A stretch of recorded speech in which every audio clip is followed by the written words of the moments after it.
Well, black people are Native Americans. We've had, a lot of proof that, you know, some of us started here in this land.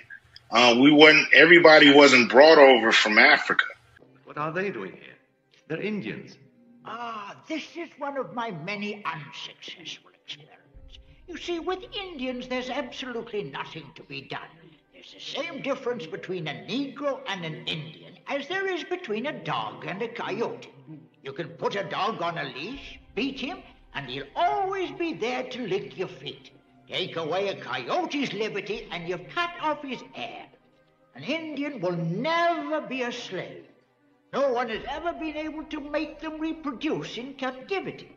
They do not eat, they do not talk, they do not sleep, they do not make love. There are several things that are significant about it. Of course, one of them is the way that colonialism tries to develop all kinds of elaborate classification terms for different kinds of people, but that's another subject. The most significant thing here is to reveal the much greater amounts of Native American ancestry that are present within the African American population than most people realize, because they might have been misled by the use of terms like mulatto and also people of color. After the African, LeVar Burton, had been told that his name was to be Toby, and he refused it, and he was beaten to make him say his name was Toby. That was the dramatization. How much of that actually was recounted to you? I mean, was there a lot of interweaving? A lot of it, I thought maybe you were going to ask, and maybe you are in another way, is how much of the book is fact and how much is fiction. Well, a whole lot of it's fiction. Well, a whole lot of it's fiction. Well, a whole lot of it's fiction. Now, this is just a tiny bit of information now. But they take it as huge. Right, because it's cracking open the door. There's a place in Africa you could say that I'm from. A tribe? A tribe? I am thrilled. It puts a name, a place, a location, a people. Hank really is concerned that the science isn't really there yet for you to be giving them the name of a tribe. I think for most companies, I would be concerned too. But what about your own company? We have the largest... He didn't exclude you. He included you. But we have the largest set of sequences from Africa. And so with that, we're able to provide some level of probability in terms of frequency. But he would say that even though you have the largest database, it's still small on the scope of things. As I said, I share those concerns. We don't oversell. I mean, we just say, look, we provide a service.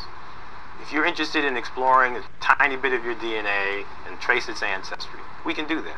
When you say it's a tiny little amount, it's less than 0.1%. Less than 0.1%. Less than 0.1%. And that's pretty teeny. Yeah, but for people who know nothing about any of them, I think it's very important. You do not know a goddamn thing about Africa. I am from Detroit, Motown. So you can want Tootsie your monkey ass back to Africa if you want to.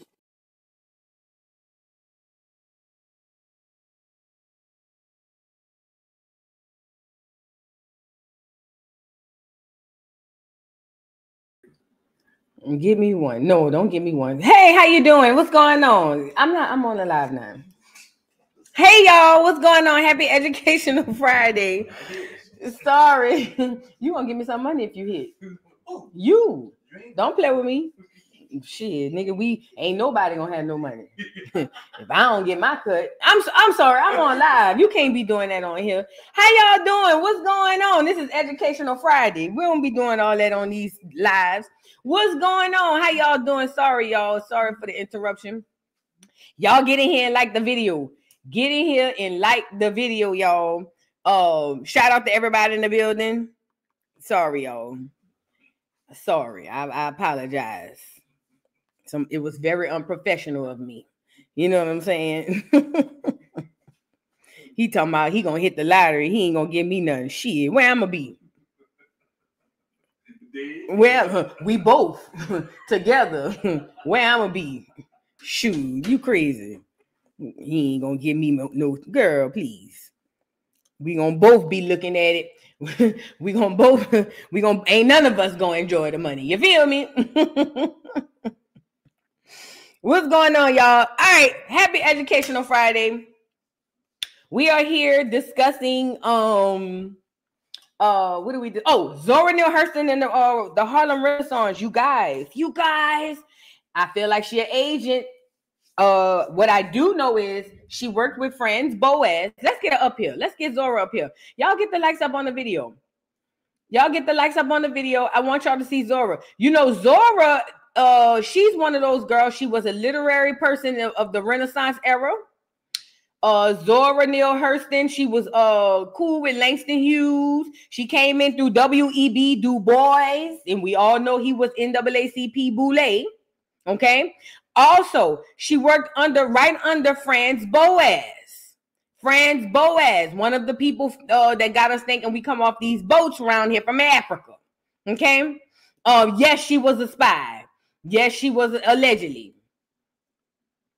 Now, beautiful girl, beautiful woman. Critics said that her writings were like mid. Yeah, I don't know. But somehow she was able to get right on into the industry of the Harlem Renaissance. Now, her daddy was a preacher, and we all know the pastors have strong ties with the Freemasons, right?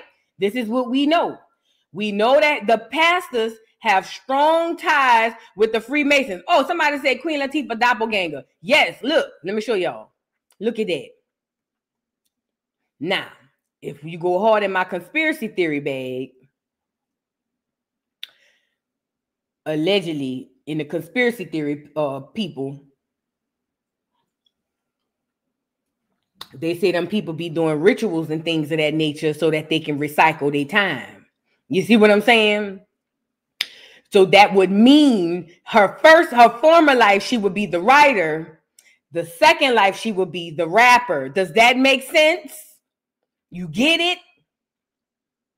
I'm telling you, this is the conspiracy theory. The former life, she would be the rapper. The new life, she would be the former life, she would be the writer. The new life, she would be the rapper. Right, Talanda, you on it. Me and you on the same page. We here. We right here. You know what I mean? So that's on the conspiracy theory bag, okay? So that's why a lot of other celebrities have really strange doppelgangers. What's his name? What's the boy name?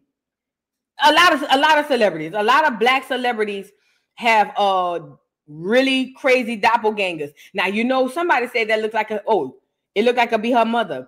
You know what's crazy? I believe that they have relation to a lot of these peoples as well. Okay. I do believe that. Oh, she did. She was a writer at Flavor. Oh my God.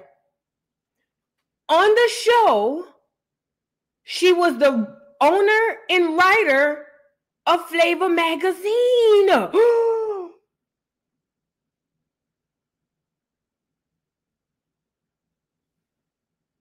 I just caught that. Oh my God.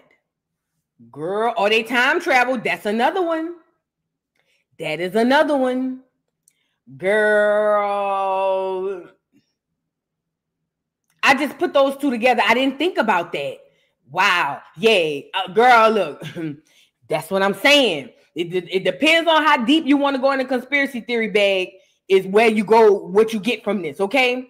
It just depends on how deep you want to go. If you want to pick off the top of the bag, then we just gonna say that they could be related. That's the top of the bag. That could be her foregrandmother or something like that, her ancestor.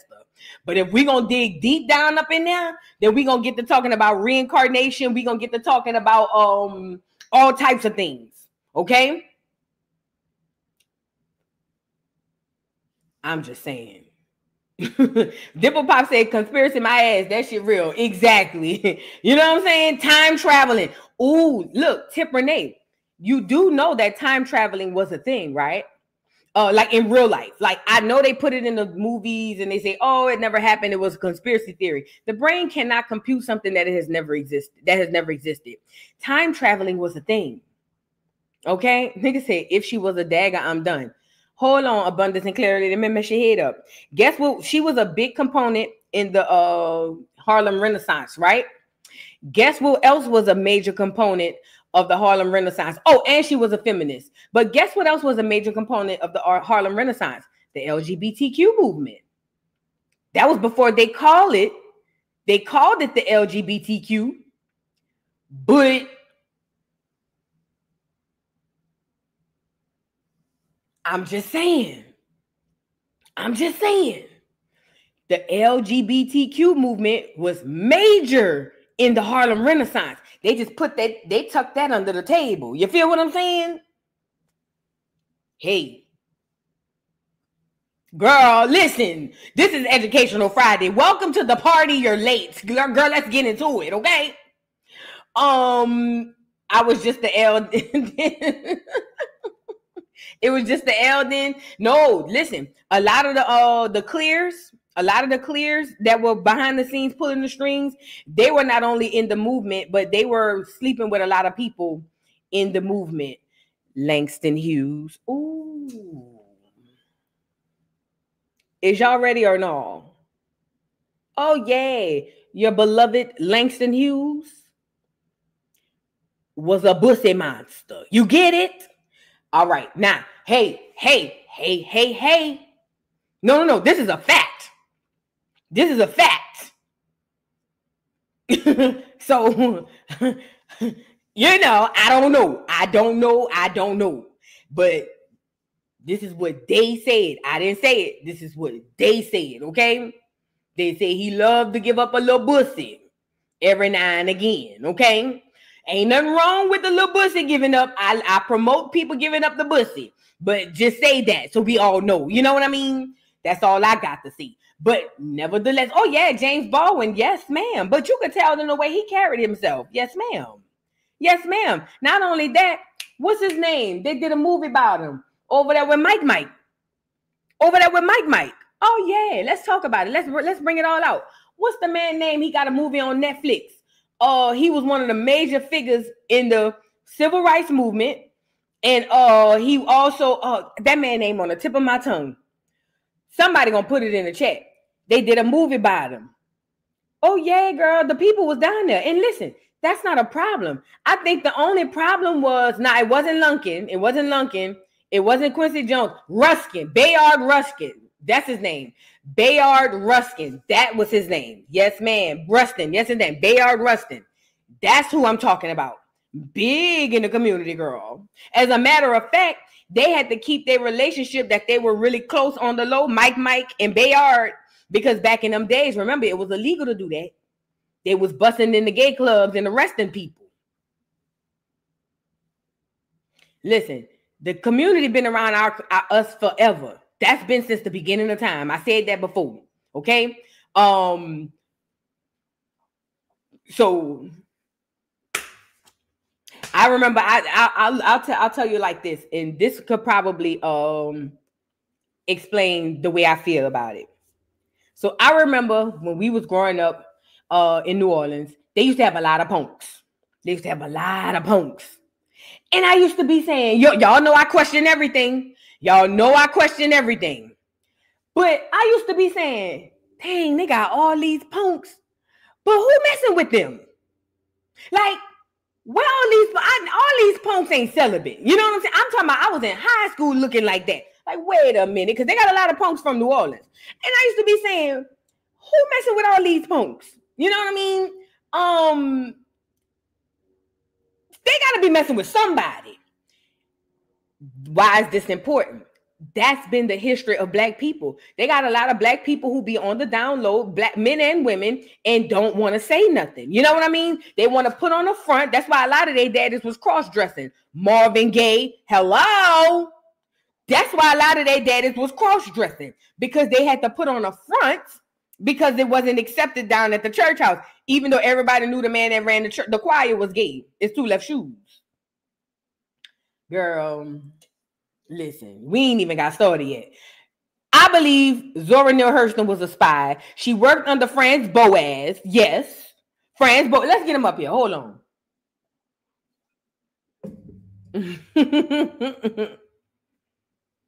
Wait, you think like me.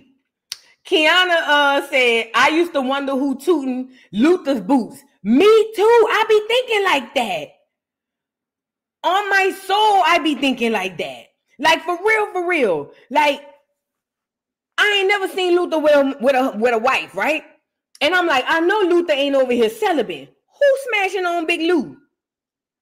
I've always thought, me and you think just alike. Girl, I swear to God, I used to always be thinking like that. Who's Freddie Jackson? And you remember Big Freddie, not the little Freddie. Big Freddie. You know the one who go, ooh, rock me to, not that Luther. I mean, not that Freddie.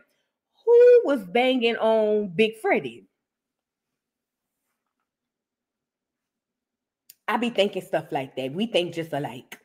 We think just alike, girl. Just alike. Because I swear to God, I be thinking like that. You know what I'm saying? Oh, there it is. It's a connection. There you go. Now I understand. There you go. I understand. Hey, George. I understand. Now, say less.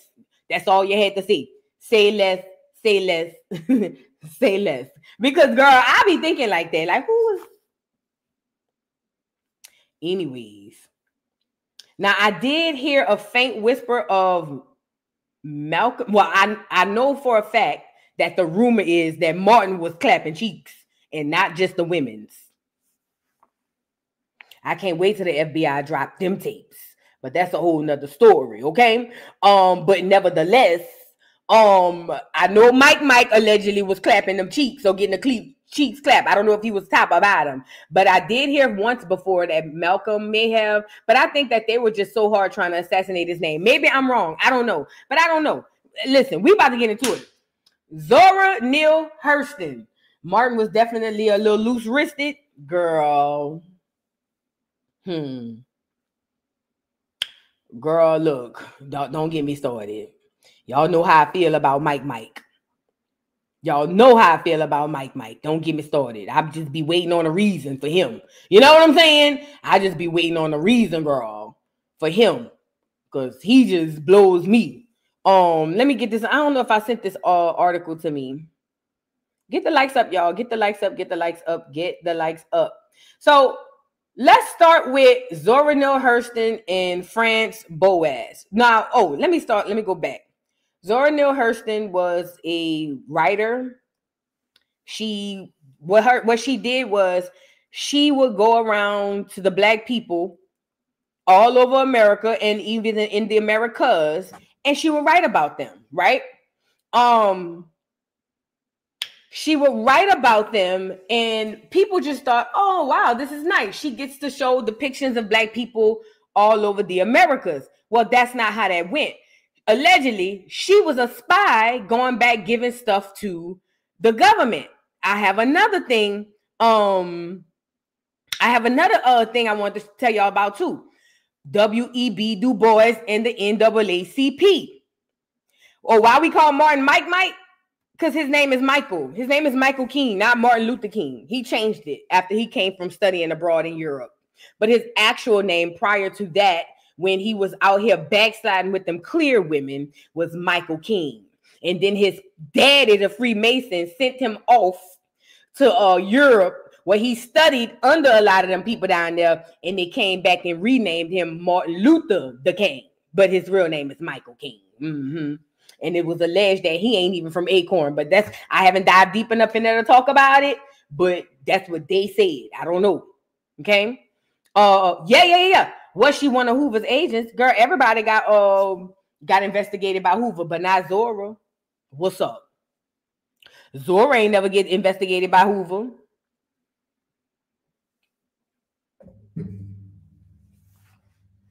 Anyways, let's get into France Boas. Let's get into Lola. I don't know, Lola. I'm just saying it's a coincidence. And y'all know how I feel about coincidence, okay?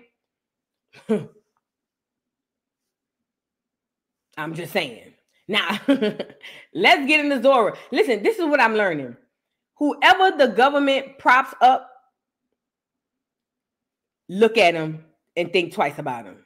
Whoever the government deems to be bad, look at them and go figure out why. Because a lot of the times, this is what's happening. This is what's happening. A lot of the times, these people, the government likes to give us their heroes, our heroes, but the heroes are really not our heroes. They're their heroes. Why do you think there's a Martin Luther King Boulevard on every hood all over America? Because Martin Luther King did a lot for them. He did nothing for us. He did a whole lot for them. So to repay him, they prop him up in this wonderful light, and they say, Martin Luther King, we're going to put a street, we're going to give him a holiday, and Negroes just are clapping and woo, this is so great, thinking that, oh, this man really helped us, when he actually did probably, if not the most damage to the Black community in history, one of, or up the, he top 3 of the Black, I'm talking about one single person in the damage they did to Black America through economics, through social injustice, through all types of stuff. But they posited it as something good for us. Oh, we want to be able to sit next to the clears and drink from their water fountains and eat their tomato sandwiches.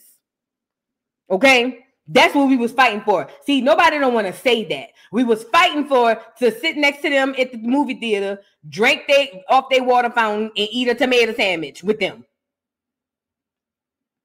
Okay? That's what we fought for. Shout out to our ancestors. They didn't know. They were young. They were kids. They used the kids to do that.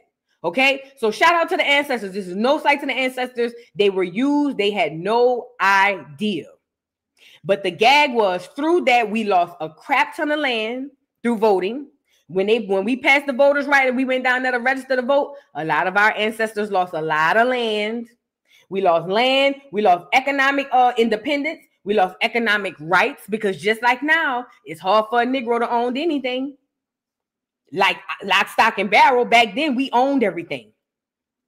Things that was for us was for us. Shout out to Mike though. You know what I mean? Shout out to Mike. I don't know. But the people that they prop up need to be the people you look into. Now, this lady, Zora Neale Hurston, I always had my spidey senses tingling. This is another thing too. I noticed they use a lot of foreigners with a hard R, and they get them up in here to act like they one of us. What's the lady name who came in there and said, ain't I a woman? She ain't even from Acorn. What you mean, ain't I a woman? Girl, we went over there trying to politic with them clears. Okay? So, you got to watch the hijack. They good about that. They real good about the hijack now. They real good about the hijack. So be careful. Be careful. They put somebody who look like you in front of you. Okay? They put somebody who look like you in front of you. Whole T, they the ops. They the ops. And it's not all foreigners. I'm just talking about the ones with the hard R. I'm talking about them.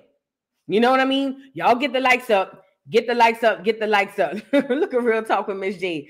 Oh, no, not Zora, one of my favorite authors. You know what's crazy, Miss J? I remember in school, they pushed that on us. What is it? The Eyes Were Watching. Was that the book that they used to have on the readers list? Remember back in the day when we actually had to read in school? Remember we used to have library day or library time where you go to the library and you pick out your book? And remember one of the top books was, I think it was Her Eyes or His Eyes was, Their Eyes Was Watching God. That's what it was. Thank you, Tracy. That's what it was. Oh yeah, and Go Tell My Horse. Those were the books. They were on the top of the list. And you know, back then, Langston Hughes, all these people, we like, oh, these were great poets. These were great writers. These people were amazing. Whole T, they were agents. It was all a lie. It was all a lie. Okay? Now we about to get into it. Sojourner Truth, that's her name too. But look, we about to get into it. Y'all got to get ready. All right. So let's start with her bio. Let's do her bio first. Get the likes up on the video, y'all. Let's do her bio first, and then we'll get into Franz Boas and all of them.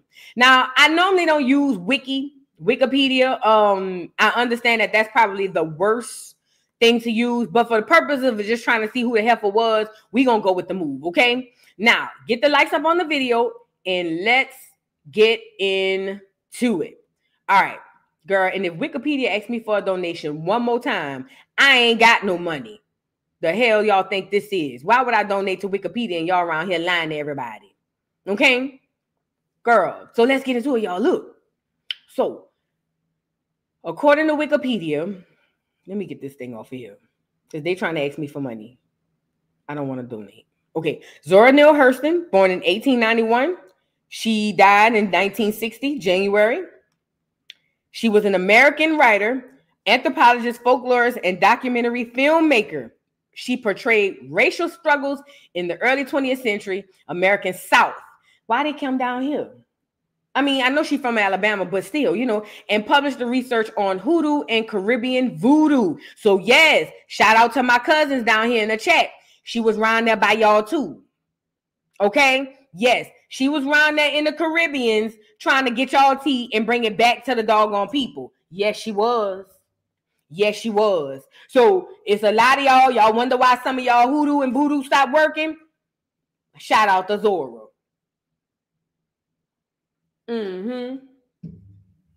So this pertains all of us, okay? This pertains all of us. This heifer will go around to different places and document and say, oh, I'm just writing a documentary and I'm just trying to explain what life is like for the black folk to the white folk. Whole tea, girl, she going there spilling tea. Okay? She going there spilling tea. Okay? Now let's get into it. She's spilling all the tea, getting the government all the stuff that they need to get you off your rocker. You know what I mean? Yeah, she was spying on them. Look, the most popular of her 4 novels, The Eyes Were Watching God, published in 1937. She also wrote more than 50 short stories, plays, and autobiographies, ethnographies, and many essays. Hurston was born in I don't know how to say that, Natosca, Alabama, and moved with her family to Eatonville, Florida in 1894. So they went down to Florida. She later used Eatonville as the setting for many of her stories. In her earlier career, Hurston conducted an anthropological and ethnographic research as a scholar at Barnard College and Columbia University. Be mindful, them ones coming through them universities, I'm telling you, y'all, listen. Listen, all right, let's go back into it. She had an interest in African American and Caribbean folklore and how these contributed to the community's identity setup. She also wrote about contemporary issues in the Black community and became a central figure of the Harlem Renaissance. Her short stories, satires, drawing from the African American experience and racial division, were published in anthologies such as The New Negro, which Black people didn't like back then, and Fire. After moving back to Florida, Hurston wrote and published her literary anthology on African American folklore in North Florida, Mules and Men, in 1935, and her first 3 novels, Jonah's Guardvine, and that is 1934, Their Eyes Were Watching God, 1937, and Moses, Man of the Mountain, in 1939. Also published during this time was Tell My Horse, Voodoo and Life in Haiti and Jamaica, 1938, documenting her research on rituals in Jamaica and Haiti. Let me tell y'all something. This is why we gotta start the treason trial. We got to start the treason trials because a lot of these people, some of us, I told y'all, was over here spying, giving the tea to these people, and y'all was wondering why. I'm pretty sure the ancestors down there in the Caribbean was wondering why the voodoo wasn't working no more. Girl, she had done already went back and told the people. She had done already went back and told the people, girl. So I just want to learn. No, she don't. No, she don't. Okay? We got to start trying these people for treason. I'm telling you. I'm telling you. Now, if she came back as Queen Latifah and that's her heifer, I hope you go down with Diddy and Jay-Z and them. Yeah. If you, Queen Latifah, if you is Zora Neale and you just came back, bitch, I hope you go down with Diddy and Jay-Z and all them rest of them niggas. Oh, yeah, sure do. Yup. I hope y'all get life in prison. Do. So now that we got that, right? Look, now I want to go to Franz Boas because she studied under Franz Boas, y'all. You got to know this. Listen, first of all, let's go get who is Franz Boas. We talked about him before. Franz Boas is he was a racist, right? Who believed that whites were superior to blacks. Hold on. Franz Boas. Did I spell that right? We just gonna get him up here from Wiki. It ain't that deep. We just need to know who he was. Look, Franz Yuri Boas He was a German American anthropologist and ethnomusicologist. He was a pioneer of modern anthropology who have been first called the father of American anthropology. Now, how in the hell is he the father of anything and he's from Germany? How you gonna be the father of anything of America, but he's from Germany? But this is what I'm trying to tell y'all. They be making this stuff up as they go, and as they go, they find ways to make sure that these people are put in highlights that they are the experts, and they are not. His work associated with the movements known as historical particularism and cultural relativism. Studying in Germany, Boas was awarded a doctorate in 1881 in physics while also studying geography. He then participated in a geographical expedition to northern Canada, where he became fascinated with culture and language of Baffin Island Inuit. Okay, he went on to do field work with the indigenous cultures and languages of the Pacific Northwest. Do you know who that is? That's us. That's us. Okay? In 1887, he immigrated to the United States, where he first worked as a museum curator at the Smithsonian, and in 1899 became a professor of anthropology at Columbia University. That's where he met that girl, Zora, where he remained for the rest of his career. Through his students, many of whom went on to found anthropology, departments and research programs inspired by their mentor, Boas profoundly influenced the development of American anthropology. Among his many significant students were A.L. Kroeber, Alexander Goldweiser, Ruth Benedict, Edward Sapper, Margaret Mead, Zora Neale Hurston, and Gilbert Fryer. Okay? Keep that in mind. Look, Boas was one of the most prominent opponents in then popular ideologies of scientific racism. The idea that race is a biological concept and that humans' behavior best understood through the typology of biology or biological characteristics. In a series of groundbreaking studies of skeletal anatomy, he showed that cranial shapes and sizes was highly malleable and depending on environmental factors such as health, nutrition, in contrast to the claims by racial anthropologists of the day that held head shape to be stable racial traits. All right. So y'all ever seen, let me go get, I think I can find a picture of it. Let me see. Would this link lead me to it? No. There's a photo of all of the races, right? And this photo, I'm gonna look it up. What do I look up for?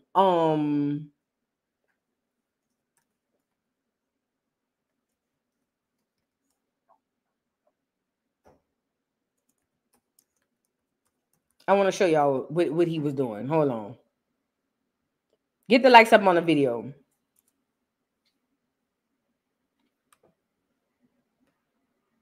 Okay, this will do. This will do. Let me see this. Let me just go to the oh, this is Amazon. Get me off of here. I don't want to do Amazon. Y'all get the likes up on the video. Sorry, I should have had this queued up. And you know these people were Freemasons and things of that nature too, allegedly. Whatever. Let me see if this one might lead me. I don't want to go to Amazon. Okay, this will do. So this was one of Boas's theory. According to the skulls of the people, right?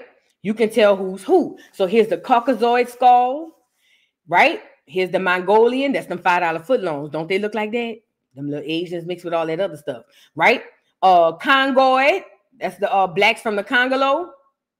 Australoid. That's the black Australians. Australoid, I'm sorry. Those are the black Australians. Capoid, and so on and so forth. He had Negroid, you know what I'm saying? All those things. So this is one of the things that he theorized. Hey, you can tell the race of a people by who their by what their skull looks like. Do y'all recall in Django? Remember when they was at the table and they found out that Django was trying to rip them off to get that girl back? And remember when he said, "I'll rip your head off," he was like, "I'll cut your skull off and examine it like they did the other one." He said this used to be their house slave.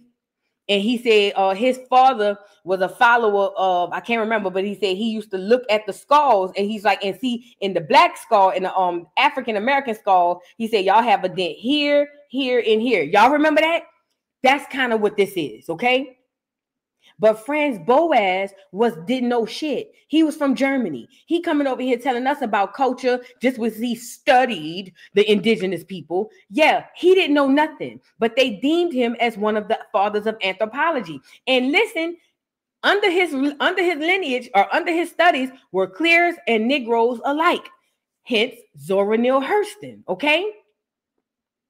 These are the facts, okay? So I believe she's a spy. So that's where we're going so far. So, okay, boom. Boom. But he was a racist, okay?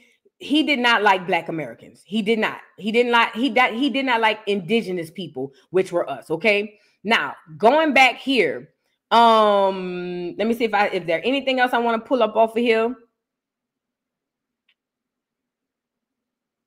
Let's go here. It says, as far as Zora Neale Hurston, it says, her works concern both African-American experience and her struggles as an African-American woman. Her novels went relatively unrecognized by the literary world for decades. In 1975, 15 years after Hurston's death, interest in her work was revived after author Alice Walker, another questionable person, published an article in search of Zora Neale Hurston, later retitled Looking for Nurse Zora, in MS Magazine. In 2001, Hurston's manuscript, Every Tongue Got to Confess, a collection of folk tales gathered in the 1920s, was published after being discovered in the Smithsonian Archives. Her nonfiction book, Barracoon, The Story of the Last Black Cargo, about life of Cujo Lewis, and one of the last survivors of slaves brought illegally to the U.S. in 1860, was also published posthumously. Listen, that was already debunked. That Cujo, Life of Cujo Lewis, that was fake. That was already debunked, but that's a story for another day, okay? All that slave trade and the life of Cujo and that's just about as real as the boy over there who made Roots, okay? Now, back to Zora. So my girl Zora, well, did I have that tab still up? Did I have that tab still up? Okay, let's go here. Zora worked directly under Franz Boas, who did not care for indigenous people. Yes, he went around and he studied the indigenous people and deemed himself the expert of the culture, but he was not the culture and he didn't know nothing about it. He did go around and see a lot of Black people, okay? But at the end of the day, he was not who they say he was, okay? And she studied under him, and it's given it's given Freemason teas. And her father was a pastor, which I'm pretty positive. I haven't looked it up. I'm pretty positive he was a doggone Freemason, and that would make all the sense in the world. He was a Prince Hall. If he was a Prince Hall Freemason, it would make all the sense in the world. So look, in recent years, North American ethnomusicologists have been calling for a reassessment of the African-American writer Zora Neale Hurston's role as a pioneer in the development of the discipline. Their appeals echoes those Black anthropologists and feminists over the past few decades. Did I mention she was a feminist? I think I did. Many inspired in turn by Alice Walker's sensational rediscovery of Hurston within the feminist and Black civil rights context of the mid-1970s, okay? All right, so it says these scholars frequently interpret Hurston's ethnographic method based on the assumption that she studied with the renowned founder of American anthropology, Franz Boas. A biographical detail they call from Robert E. Hemingway, Classics biography of Hurston from 1977, which in turn is based on Hurston's own semi-fictionalized autobiography, Dust Tracks on a Road of 1942. A passage from Dust Tracks leads many of them to assume that Hurston's refuted Boas' teachings and thesis that allows them to position her as a trailblazer of Black feminist ethnomusicology and anthropology. Listen, the Black people wasn't rocking with Zora. Alice Walker had to go resurface her, resurrect her, and bring her back in the 70s, way after she was gone. The Black people wasn't rocking with no Zora. You see what I'm saying? So you would have to ask yourself, well, what would make what would make Alice Walker go and find and resurrect Zora when the people wasn't rocking with Zora? See, we didn't know Zora. So when the 70s came around, it was easy to put it in the school system. We didn't know nothing about no Zora Neale Hurston. It was all they had to do was reintroduce it to us and say, hey, this was a great writer. And just like I did and you, most black people were like, oh my God, she's great. She was like one of the top figures for Black History Month. Right, Proudly Peculiar. They had to wait enough time they had to wait for enough time to pass to resurrect her, because they had to start it with a whole new group set of kids who knew nothing about this woman. So now today, just like when I say Mike, people who are stone like Martin Luther King lovers, they think that I'm just being disgusting. They say, oh, she hates Martin Luther King. And I don't hate him, but I just point out the hypocrisy and the things that he did. Same thing with Zora Neale Hurston. Speaking of, let me show you. This girl went viral on TikTok, y'all. This girl went viral on TikTok because she talked about how Zora Neale Hurston basically wasn't that great of a writer. Actually, what she said that it was basically some backwoods country girl. And listen, TikTok ate her alive.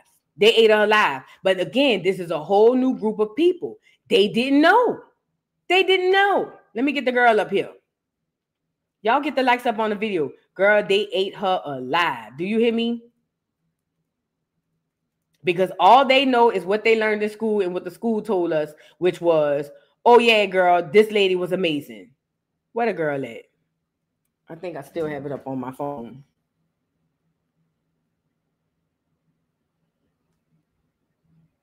Girl, Fat Judah made me mad before I came on here.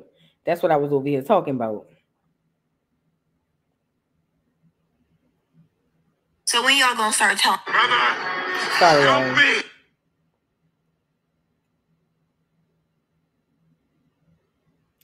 Sorry.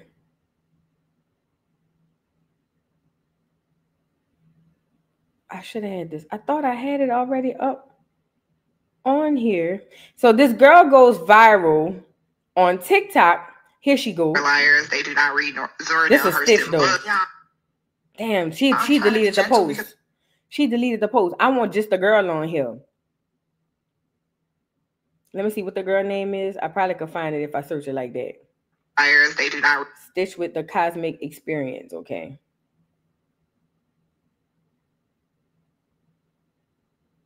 Because what was said was this, and this is the thing. Experience. What the girl said in today's time is what the people were saying back then. But we don't know that because we're not taught our true history. Written in such, like the characters written. Okay, here you go. All right, I could go get it. What this girl is saying right now is what the black people said back then, but we didn't know that because we didn't live back then, okay? And what happens is the girl get on him because we've been indoctrinated that everybody the government gives us has to be nothing but amazing. The TikTok told this girl up. Told her up. Do you hear me? Told her out the frame. And I was like, oh my God. But I understood it. I understood it because, again, if you don't know, you don't know. Let me show y'all this video what this girl did. Oh, I need to refresh this page.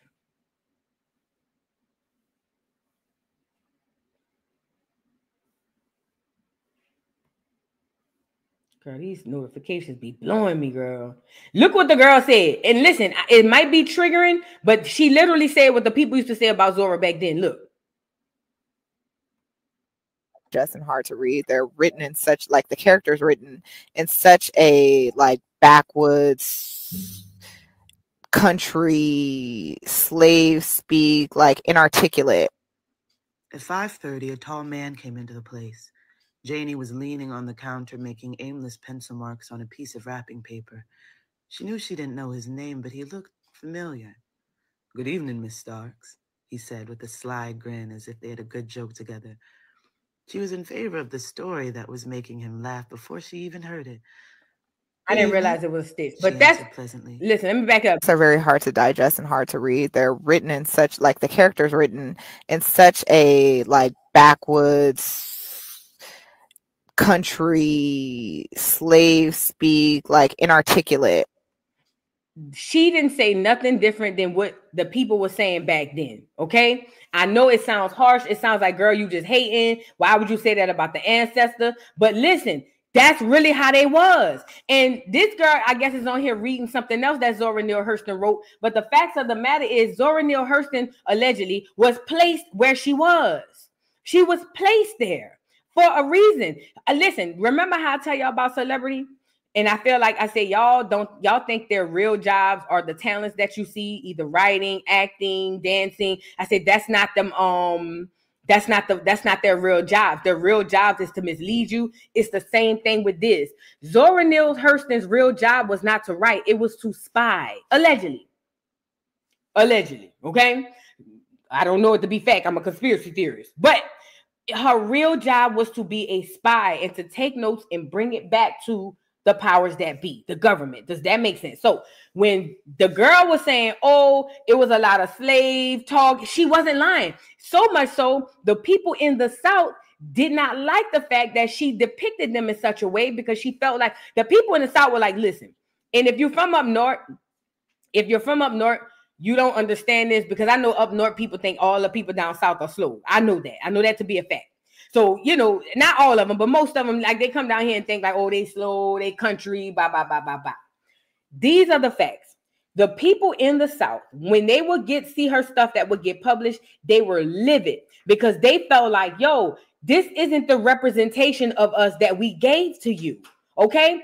We gave you a representation of a different type of black woman. You're going up here publishing this stuff to the world as if this is fact. Oh, yes, so mass, so types of girl, yes, but that's not who we are. The black people in the South did not like Zora Neale Hurston. That's why they had to let it die down. Okay, and then they bought it back with a whole new generation of people, allegedly. You know what I mean? So the girl, even though it's harsh, she's saying some stuff that a lot of people felt back then in America, in Southern America. Okay. All right. Also, I know we got to get back to the deep dives, Nita. I promise you we're going to get back to the deep dives. So look, they fried that girl up on Twitter, girl. They fried her up, girl, like a piece of bologna. Do you hear me? Let's go here. This is further proof that she's a doggone spy. She has ties to the Boule and the Divine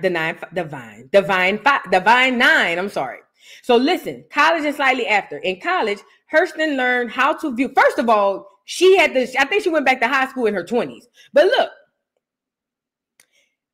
yeah, it says right here, at this time to qualify for free high school education, the 26-year-old Hurston began claiming 1901 as her year of birth. Oh yeah, she switched her birthday up too. That is listen. I want to read this because I want to show y'all the telltale signs of a spy. A spy never has one story. They got many different identities, many different origin stories, okay? Listen, look. Even Wiki is telling you.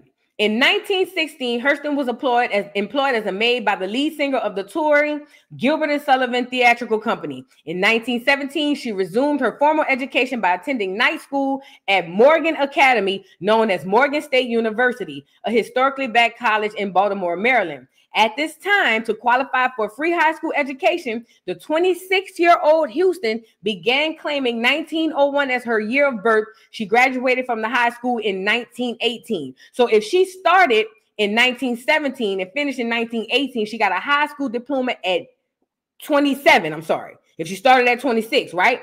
So boom. And she's switching up her birthday. Look, then look at college. In college, Hurston learned how to view life through an anthropological lens apart from Eatonville. One of her main goals was to show similarities between ethnicities.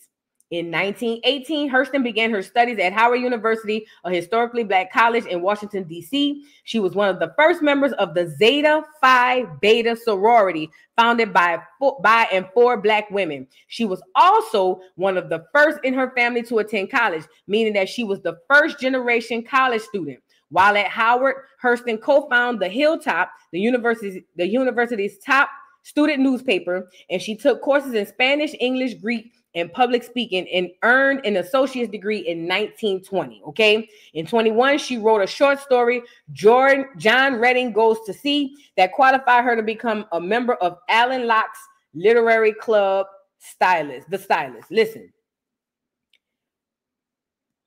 W.E.B. Du Bois was one of the founding members of the Boule. The Divine Nine is a branch off of Sigma Pi Phi, aka the Boule. Okay?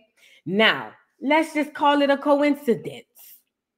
Zora Neale Hurston just so happened to be one of the first founding members of Zeta Phi Beta.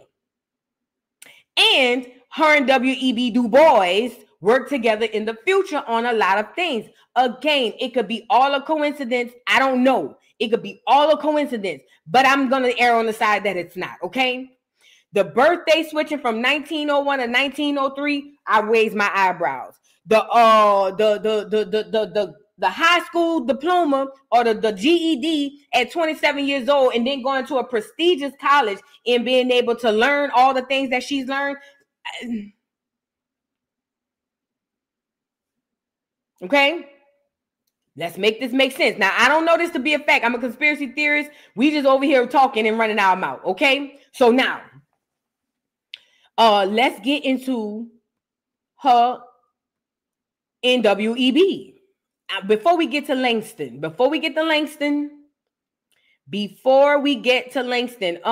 I have the W.E.B. Du Bois thing up here? Hold on. Let's go to this timeline, and then we can go to Langston. Yeah, let's go to the timeline. I got a few attachments I want to show y'all. Look. Now, in this attachment, this is a timeline of her life. We're not going to go through all of it. We already know, right? There was something that caught my eye, right? So she got her associate's degree in 1920. She publishes her first story in 21. Then she started publishing stuff. She visits Harlem in 26. This is all around the Harlem Renaissance. And we're going to get to that too. She got married in 27. She kept writing. Mind you, she's going around to all of these different places.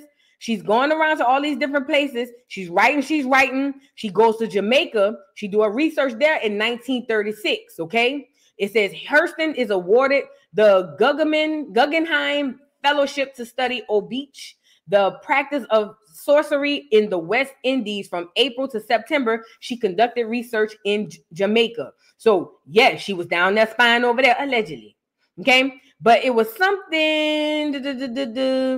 Okay, 1939, Federal Writers Project. It says Hurston is hired by the Federal Writers Project to record African-American culture in Florida. Later in that year, she accepts a position as a drama instructor at North Carolina College for Negroes. Her novel, Moses, Man of the Mountain, is published. She marries her lover, Albert Price III. Okay? She studied under Boaz. We already talked about that. And she did the newspaper columnist. She had a stroke in 59 and she died in 60. Okay. Now I want to take you here. Hold on. Let's get into one more thing before we get to Langston. So I pulled up this article, right?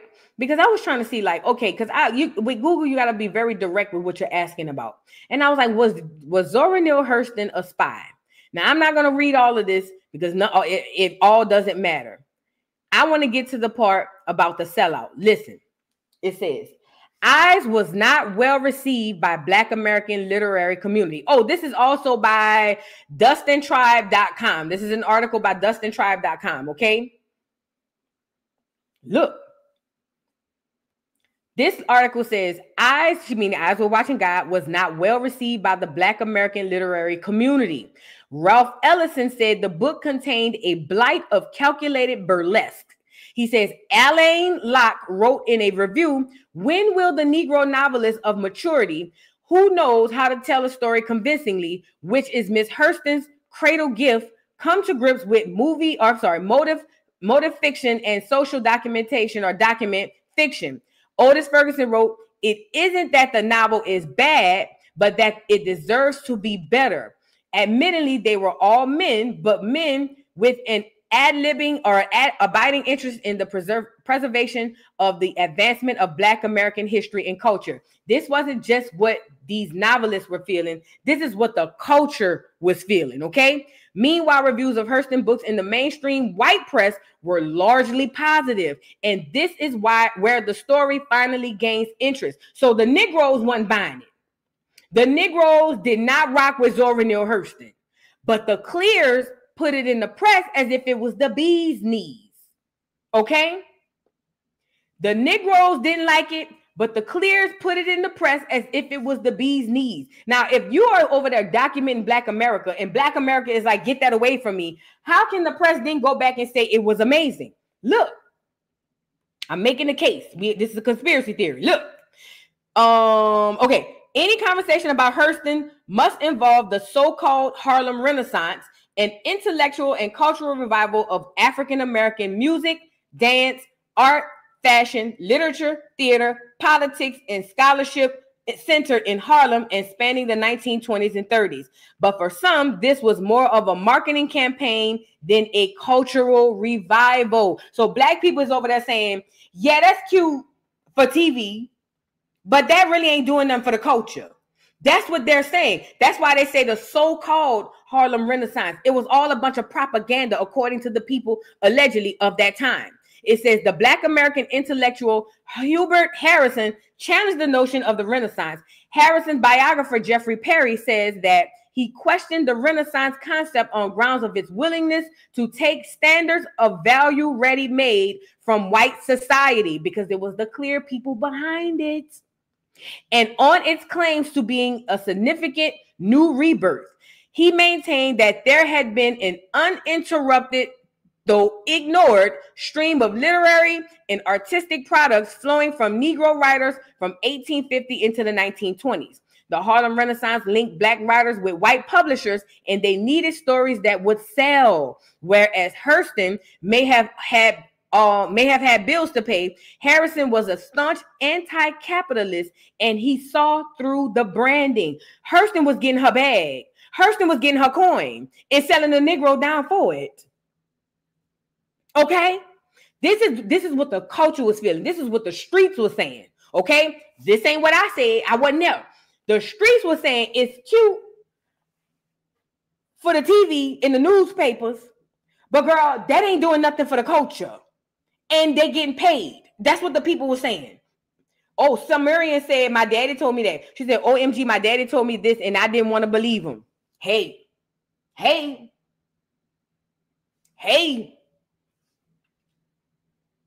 people in the streets was like, girl, go away from me with this Apollo. That's what the streets were saying. It was the clear people in the media that was making this up to be the bee's knees.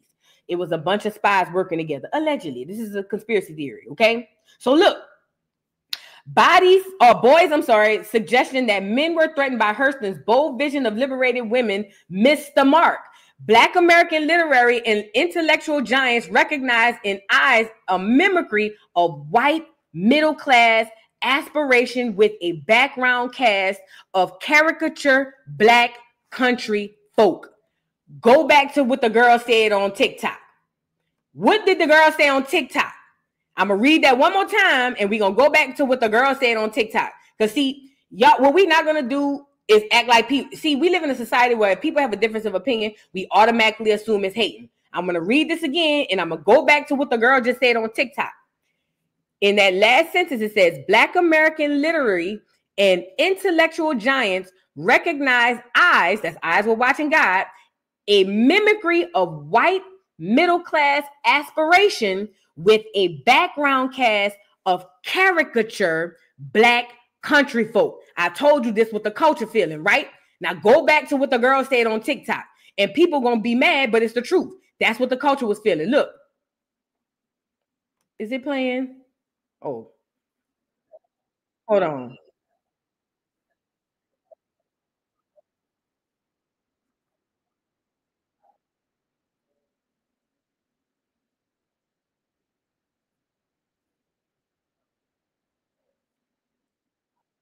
That is literally what the culture was feeling. Do you understand what I'm saying? That is literally what the culture was feeling. Yes, Savannah. Yes, that is a great analogy. Y'all didn't even hear it. I thought I shared the screen. But look, that's a great analogy. Sounds like Glow, Meg, and Cardi to me. That's exactly what it is, right? Because think about it. If you talk to somebody 25 and under, Cardi, Meg, Glow, these girls are the tippy top of the tippy top. And they only feel like that because the media told them to. But if you ask regular black women on the ground, girl, them girls don't represent black American women. That's what we say. Okay? Sean says, so I'm a little confused. Thank you for the super chat. Sean says, I'm a little confused. So it ain't what we think about the Harlem Renaissance. Is that what y'all saying? Yes. So what we got to so far is the Harlem Renaissance was a production. It was propaganda. Okay. It was a way to usher in a lot of white ideals into the black community. Zora Neale Hurston being a feminist during a time where black women were not. We were not feminists in the 1920s, girl. We was trying to get married and stay home and be kept. Okay? That wasn't our rhetoric, and that wasn't our fight. She was pushing in the words of these people, hold on. She was pushing, this what the people said back then. I didn't say it, I wasn't there. It says it was a mimicry of white middle class aspiration with a background cast of caricature black country folk. So basically, she was pushing the white people's ideals on the black people, and the black people rejected it. Okay, that's basically what we're doing. So look, that was another way they took a lot of things from us. Hold on, let's get to the mold part. I found this article super interesting. A good marketing plan and a handful of white women writing positive reviews in mainstream press will only get you so far. The book has to be good, and it isn't. So why is it still around? It says, trying to understand how such a mediocre work, ignored or dismissed by black literary contemporaries, became a staple on American high school reading lists, led me to a book by William Maxwell called FBI's How J. Edgar Hoover's Ghost Reads Frame of African American Literature. Now we getting into Hoover, okay? Now we getting into Hoover. Look, going all the way back to 1919, the very outset of the Harlem Renaissance, secret FBI ghost readers, remember they have ghost writers, these are ghost readers, monitored the latest development in African American letters. By the time of Hoover's death in 1972, these ghost readers knew enough to stimulate a sinister black literature of their own. The official aim behind the Bureau's closed reading was to anticipate political unrest. Yet, as William J. Maxwell reveals, FBI surveillance came to influence the creation and public reception of African American literature in the heart of the 20th century. And they kept a dossier on a lot of those writers, amongst them Langston Hughes, James Baldwin, and the aforementioned Richard Wright. Remember him from above, no theme, no message, no thought. These were all people who were not that great. Okay? Guess who didn't have a dossier? Hurston. The darling of contemporary high school level Black American studies didn't warrant a single drop of ink from Hoover's FBI, an organization absolutely obsessed with infiltrating and undermining Black American literature. Now, I think that's just a coincidence. What y'all think? Hoover was investigating everybody, but not Zora. She was either thought inconsequential, or else the direction of her work was in alignment with the FBI's attempts to influence Black American culture. Often described as the center of the Harlem Renaissance, it's hard to imagine that she was simply overlooked. I'll stop short of making any accusations, but Hurston's work is not meant to call people together or to build them up. It is meant to inspire a critical analysis of entrenched power. It upsets nothing. And for that, the FBI left her alone, and you should too. Now, this is just an article. This is just what somebody else said, okay? However, a lot of good points was made in this. How is it that Hoover was infiltrating every single Black situation that you can name? I'm talking about in history. When he came along, anybody Black, he came along for that. He was infiltrating them, getting intel on them, but not Zora. Mind you, she's a D9, heavily connected with W.E.B. Du Bois, okay? And we already know what the NAACP did for black people. Absolutely nothing. But it did a lot to black people. But she was heavily connected. She studied under Franz Boas, the German, who became the expert on the indigenous culture. Now, this is another reason you know, get me up here. Here's another reason you know that when these people say indigenous, they talking about us. Because why would indigenous and Harlem Renaissance be in the same situation? Why would they even be in the same sentence if the indigenous were the $5 footlongs?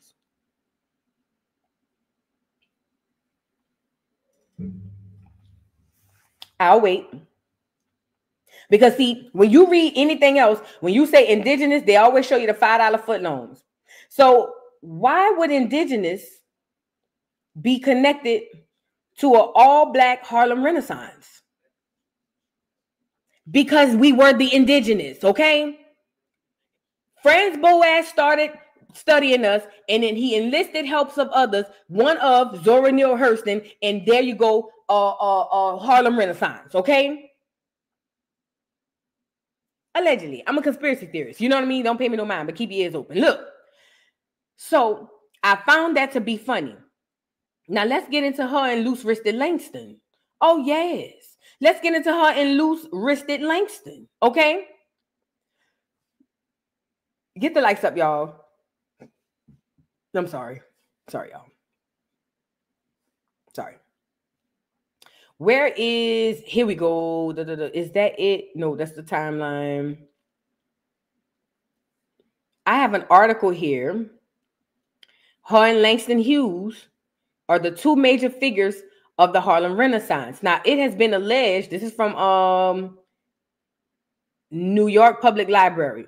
Mind you, keep in mind, look, Langston Hughes was allegedly sleeping with the clear man who wrote the book on black people. He was black passing, but he was a clear man, okay? Her and Langston were like this. Langston was loose-wristed, okay? Allegedly. This was Langston, okay? Now, they are deemed as the pioneers. Mind you, she's a starch feminist. Not only a starch feminist, it's giving dagger tease. It's giving dagger Zora. I'm telling you, it's giving dagger Zora. Because black women was not no feminist, girl. We were not trying to get out there and work no 9 to 5, girl. That's a lie, okay? Listen, it's giving dagger tease. One thing about the girls, you know what I mean? It was a lot of the undercover people in the Harlem Renaissance. They was doing it under the table. Oh yeah, I forgot Armand Hoover was a queen too, allegedly. Allegedly. Hoover was loose-wristed, okay? That's what I was saying, Love Wisdom. He was loose-wristed. He was gay, girl. He was gay, okay? So look. They say, I believe Vu had this on her deep dive, that he was a serial killer too, Marvin Gaye. Oh yeah, we talked about that too. We talked about that. Look. So peep the team. Peep it. I believe that lady was a spy. Look. Hurston and Hughes, two major figures of the Harlem Renaissance. Here goes a photo. You get it? Nice, well-dressed looking black men, okay? Following World War I, many African Americans moved to New York City, primarily from the rural South. They were seeking jobs, looking for change, and finding new hope. Many set down roots in Harlem, which was quickly becoming a cultural mecca as artistic energies coalesced into an exciting hotbed of creativity. The Harlem Renaissance was an impulse, an answer, and an identity movement and transformable revelation. It created a series of bodies of literature and poetry and produced remarkable music and works of art. The Harlem Renaissance literary figures were resisting the traditions of American literature by discovering new ways of expressing and stylizing them themes that were virtually unknown until then. They were struggling to find their new voices and announce their newfound creative energy. Also, let me make note of this. There were a lot of Caribbeans inside the Harlem Renaissance as well. Okay, there were a lot of Caribbeans inside of the Harlem Renaissance as well. We talked about that. I played one of Dane's video before, and he talked about how they poured in a lot of the Caribbeans, the black immigrants, into New York City. That was done on purpose too. Mind you, if you want to go back a little further, the black people who resided in New York, we can go back to Central Park. Is it? What park is it?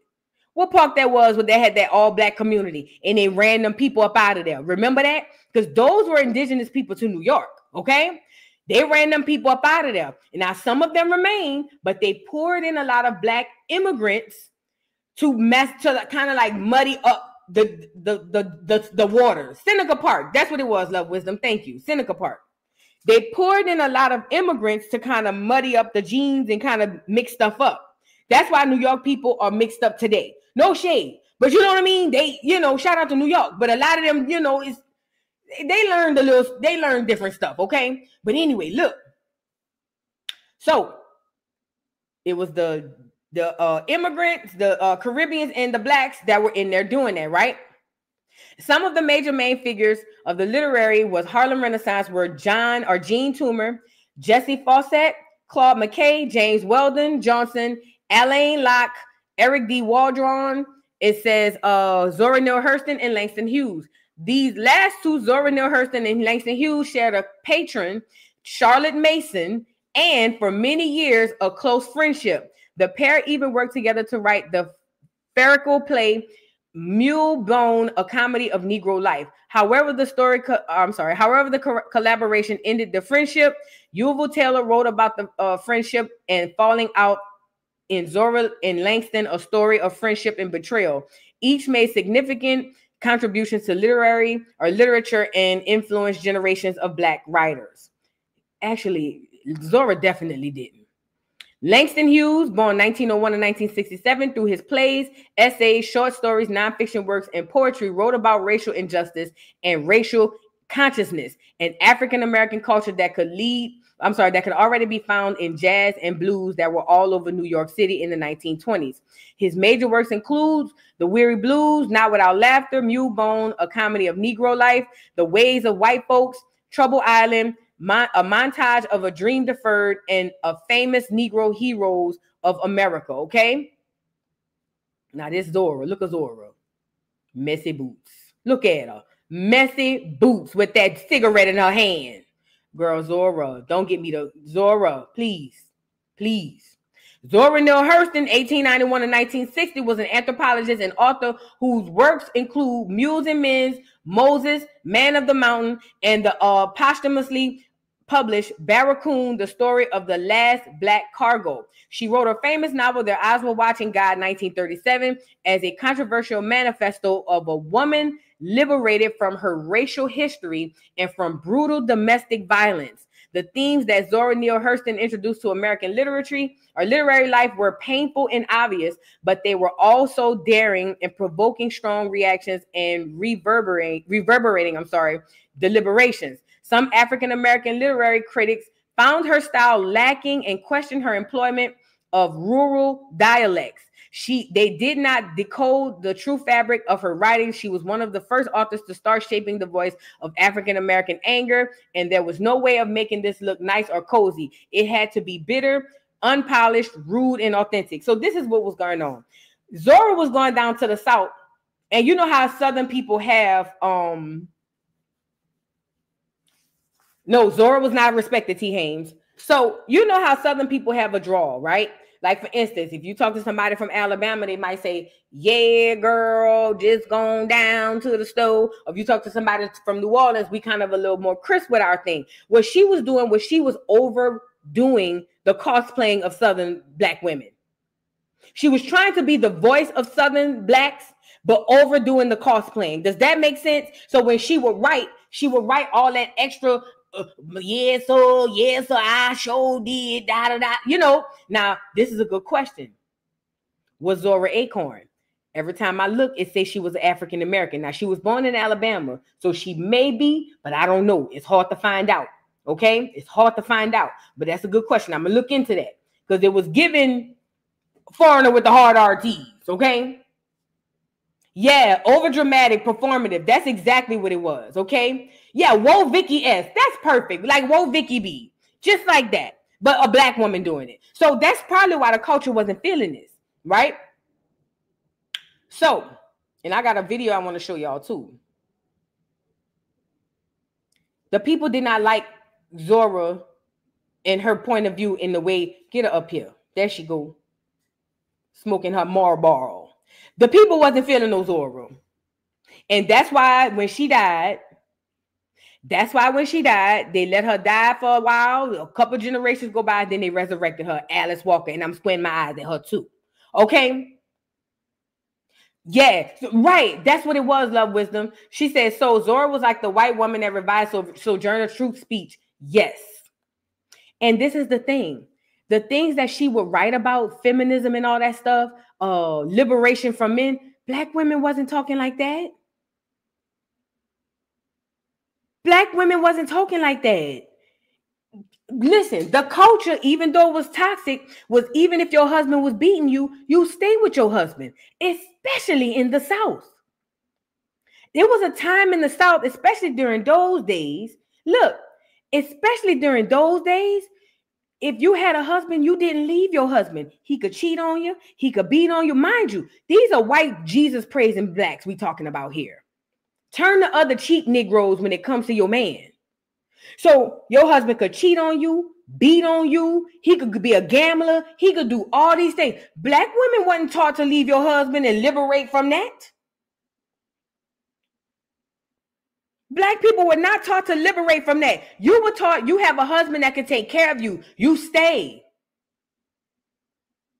That's what we were taught. So when she comes out with this white women's black liberation from the black man and we can do it without you, black women wasn't thinking like that. So that's why the culture wasn't feeling her, because she was saying she was speaking for them, but she wasn't. She wasn't. And that's why, just like Kendrick exposed Drake, like, oh, it's not just me, I'm with the culture feeling. And everybody was like, yes, bro, we've been wanting to say that. That's the same thing with Zora, okay? That's the same thing with Zora. Black women has never identified with the struggle and applied to white women. Never. She was the one doing that, but through a black mouth, through a black lens, okay? Now, Zora was something else. Look, Zora looked like she wasn't nothing nice, too. Girl, get the likes up on the video, y'all. Zora make me to cuss her out. I couldn't be back then. Girl, Zora would have came down and told me, I just want to help y'all do and get y'all eyes through the lens. I'm pretty sure some women done cussed her ass out before. I know they have. I know they done cussed her out. Let's go to this documenting Southern rural black culture.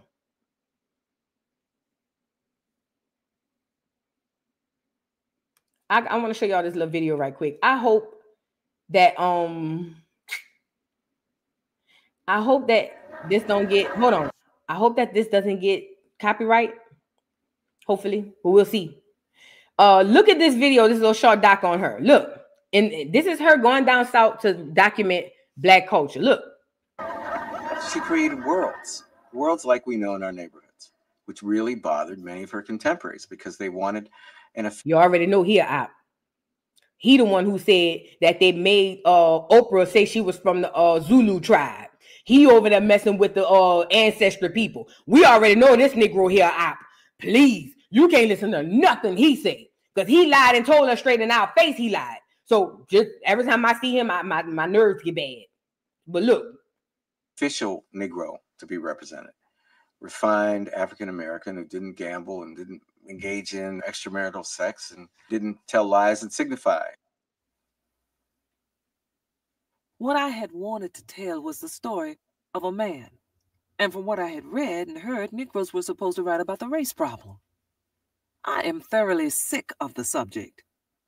My interest lies in what makes a man or a woman do such and such, regardless of color. Part of the genius of Hurston is that she uses her community as a laboratory. You cannot really understand her wonderful literary production without connecting that to her ethnographic work. Zora's next book, Fair use, fair use, fair use. Mules and Men, was fueled by her anthropological research.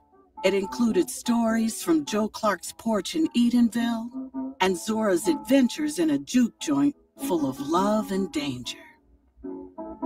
Mules and Men is a nonfiction book, but it's sort of stylized nonfiction where she sort of created herself as this character who's taking you on this journey through the South. And it's totally rooted in her anthropological research. Wait a minute. Now, if I recall, don't nonfiction mean it's true? Hold on. It's such a... I thought nonfiction mean it's not a lie. Let me see. Nonfiction. Prose writing that it is based on facts, real events, and real people, such as biography or history. So how's she gonna write herself in as a character on a nonfiction book? See what I'm saying? I know I wasn't tripping. How is she gonna write herself in on a nonfiction book as a character? You weren't there. It's not based on a fact. So I know I'm not tripping. So she wrote a non-fictional book, but made up a character. Girl, all right, girl. Okay, girl. Let's go back. Okay, girl. Go whatever. There's a passage where a guy's flirting with her, and he says, if you stay with me, what make it so cool, I wouldn't let you make me breakfast. I'd get up and make it for you, set it aside over the burner just for you, baby. What make it so cool? What make it so generous? What make it so so suave, so socially ingratiating? She caught, because her ear for Black speech was impeccable, she caught the yes quality wrapped in this supreme Black metaphor. And she documented it in context, in the process of being flirted with. And that's what makes Zora, she will not date. Because that's why I know people didn't like her in the South. You wrote a book of a man, a Southern man at that, deeply rooted in the church, probably extremely misogynistic, and he trying to tell you, telling us through the book, a nonfiction book, that he over there saying, if you was my woman, I wouldn't let you make breakfast. In fact, I'd do it for you. Girl, bye. That would not, girl, never. In the South, in the early 1900s, girl, bye. You could barely get a nigga in the South to do that now, girl. Stop it. That's why people didn't rock with her. That's why people didn't rock with her. She was bringing that feminism crap in, and it wasn't what was going on. Because her pages are really scenarios. They're films. Rural country folks have what she called a psychic savings bank. They could draw from these cultural tales. And she wanted to share that these folks that were otherwise seen as stupid, lazy, ignorant, that were not at all. They were very smart, hardworking, hard-loving, hard-fighting, and above all, they use this folklore as a way to really figure out social relations. This is a really good point. Why does she have to observe your own people to write a book about them, right? Didn't you grow up around them already? Because according to the thing, it says she was born in Alabama and moved to Florida, Edenville to be exact. So, girl, you wouldn't have to, like, for instance, right now, if somebody said, Vu, write us a book about the culture of New Orleans, I don't have to go back to New Orleans and talk to the people. I don't have to go and observe nothing from New Orleans. Girl, from just off the sheer fact that that's all I know, girl, give me the paper and the pencil. Give me the paper and the pencil. I can start it. Where you want me to start? For real, where do you want me to start? Because it's engraved in me and who I am. It's engraved in me and who I am. I would have no need to go back to New Orleans to write about New Orleans culture. I am New Orleans culture. So that's a very good point, Dadon. If you already from the South, why do you have to go around talking to people to get and observe to get the... Exactly. Somebody said it earlier in the chat. That's some New York game right there. That's what it's giving. It's giving New York tease. It really is. Girl, that's why the people didn't like her ass. I don't blame her. I don't like her no more neither. Mules and Men was praised by critics and scholars. Hurston had shed light on what many thought was a backward way of life.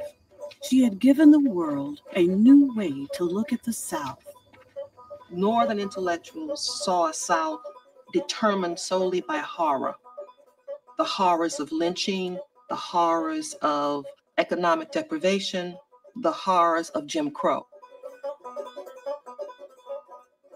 Hurston saw the South as home, as a place where people lived. And what she foregrounded in her ethnography and her literary work were the everyday lives of Black folk, and provides a window on to people as human beings, as she was so fond of saying, as individuals. She loved her own roots, and she loved her people, you know, and just the way they were. She wasn't feeling, as many of the people in the Harlem Renaissance felt, that they had to be changed and they had to be, you know, refashioned, reshaped into something that was presentable to whoever. You know, she felt like they were, you know, great in all their messiness. So she presented their humor in its rawest form. She presented their gender relations in their unconventional form. She didn't want to wash off and clean up the unwashed masses. She wanted to present them as they were. You know, some of your words I love. Do you remember how you say friended with? Yes, making verbs out of nouns. We do that a lot. She was friended with.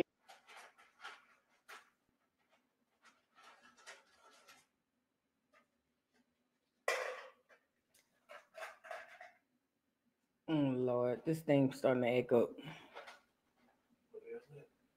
The internet be doing craziness. All right, let me stop sharing. Listen, hold on.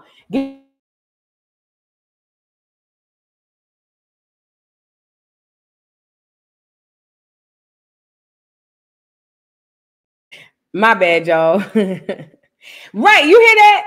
Friended with. Oh, Love Wisdom said, I'm thinking since she had a fascination with voodoo, she could be Caribbean. I remember Booker T. Washington speaking on the dangers of immigrants. I think so too. Because, and I can show y'all a snippet of her going through the hoodoo stuff, but let me tell you something. She had a real big fascination with voodoo and hoodoo. She did. She spent a lot of time down there documenting and observing. But listen, the problem was she spoke for a people that didn't ask her to speak for them, and then she misspoke for people. She, remind you, she got the ears of the clears. That rhymes. But she has the ears of the clears and of the masses. And she's putting this out, making up stuff to add to the whole thing and putting it as, oh yeah, this is what the Southern people think. This is how they feel. This is how they talk. Friended with. Girl, what? Girl, what? Friended with? No, ma'am. No, ma'am. No, ma'am. And I wasn't even there in the early 1900s, and I know that's a lie. She was misrepresenting Black America from the South. And they posited as, oh, she was just trying to make sure that we preserved our culture. That's why she wrote the way that she wrote. That's why she did it. No. Spy tease. Spy tease. Spy tease. Allegedly. Spy tease. But look, let me bust y'all head up right quick. Well, let me close that window. Let me bust y'all head up right quick. So boom. So far, we've gotten that Zora Neale Hurston. Do I want to go here?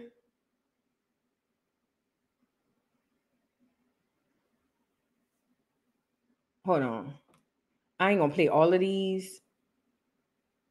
Hold on. All right. So I was looking at in the Depression era federal writers. I think I read this one. Let's go here just for a second, and then we're gonna get into the video. It's a short video by UBTV about the Renaissance. We already saw the one from Dane, the one that Dane Calloway did. Shout out to Dane and Tanisha. But the one that Dane did was basically talking about the influx of immigrants that came into New York. And it was a lot of other things, but he talked about the influx of immigrants that came into New York. He talked about how the Renaissance was posited as this thing used for culture and things of that nature. But the one UBTV just did, if I can recall it correctly, he kind of goes at it from another angle. So we've already seen Dane's before. We're going to go look at his, okay? But according to this article, Zora Neale Hurston and the Depression Era Federal Writers Project, right? In 1933, the U.S. government established the first of many New Deal projects and initiatives. 4 years later, in 1937, Their Eyes Were Watching God, Zora Neale Hurston, was published in New York. The connection between the two, while many readers know of the novel's seminal status, it has been one of the most lauded and banned books of all time. Its foundation in Hurston's early research into African American culture and folklore, some might be unaware from that 1935 to 1937, Hurston was employed by the U.S. government as a chronicler and life historian of the states of Florida as part of a back-to-work project for intellectuals and artists, the Federal Writers Project. So she worked directly for the government. She was employed by the government, the U.S. government, as a chronicler, which means she chronicled the lifestyles that she saw and the life histories of the state of Florida, right? The New Deal Initiative was created in 1935 as part of the United States Work Progress Administration to provide employment for historians, teachers, writers, librarians, and other white-collar workers of the Library of Congress Federal Writers Project. Originally, the writers were tasked with compiling information for state guides and other explicitly informational and didactic endeavors. However, what the project morphed into was one of the most comprehensive collections of life histories and primary source materials of U.S. folklore and slave narratives that exist. So this is shaping the slave narratives, right? For Hurston, the Federal Writers Project allowed her to utilize training as an anthropologist. She completed her BA in anthropology at New York's Barnard College under legendary anthropologist Franz Boas, and continued her work collecting African-American folklore that formed the basis for her first publication, the nonfiction anthology Mules and Men. For the Federal Writers Project, work was dispatched through the states and tasked with collecting and transcribing the life stories of folklore of each state's diverse communities.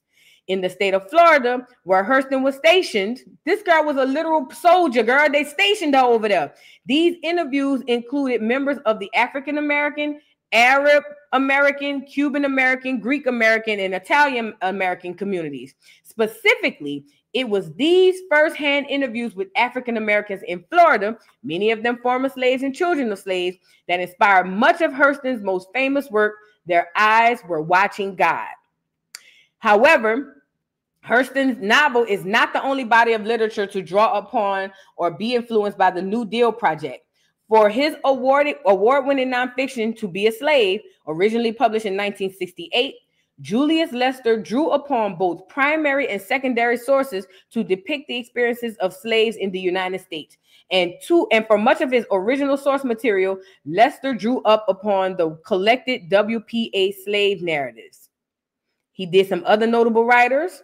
And then it says, all told, the Federal Writers Project created two large collections of primary source material. One, American Life Histories, manuscripts of the Federal Writers Project, and then two, Born into Slavery, slave narratives from the Federal Writers Project in 1936 to 38.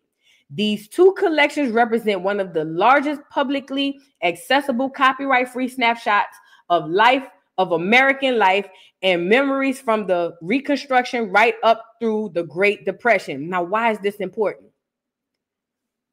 A lot of the narratives we have from slavery comes from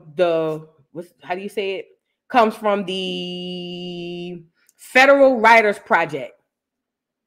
Zora Neale Hurston, amongst others, were the people tasked to go to the South and get the observing and chronicleize it, and they were the mouthpiece of what life was like in the South. Now, we know she likes to add a little razzle that it was giving Jaguar Wright tease.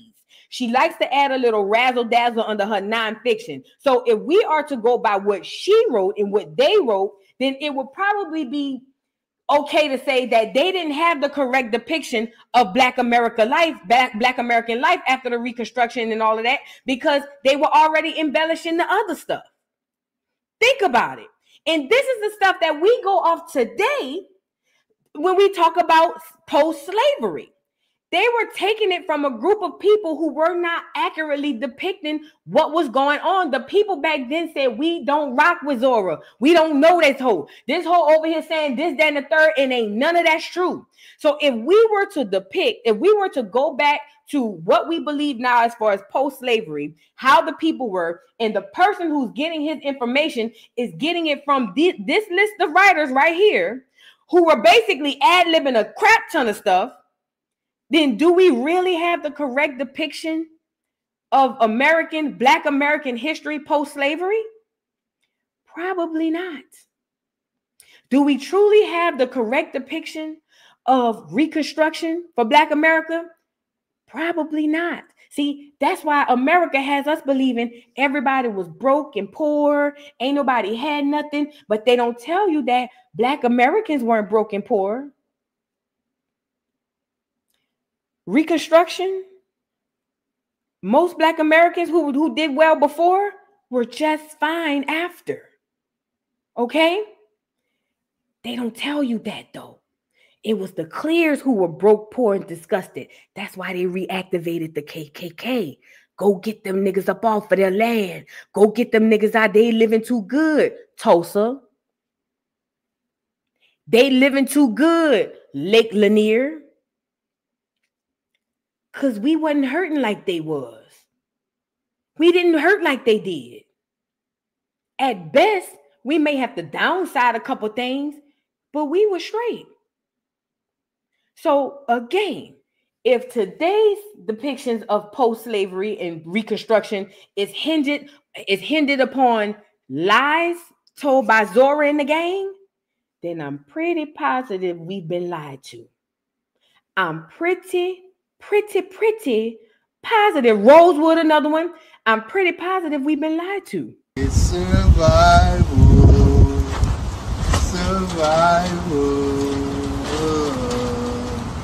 I guess somebody lied.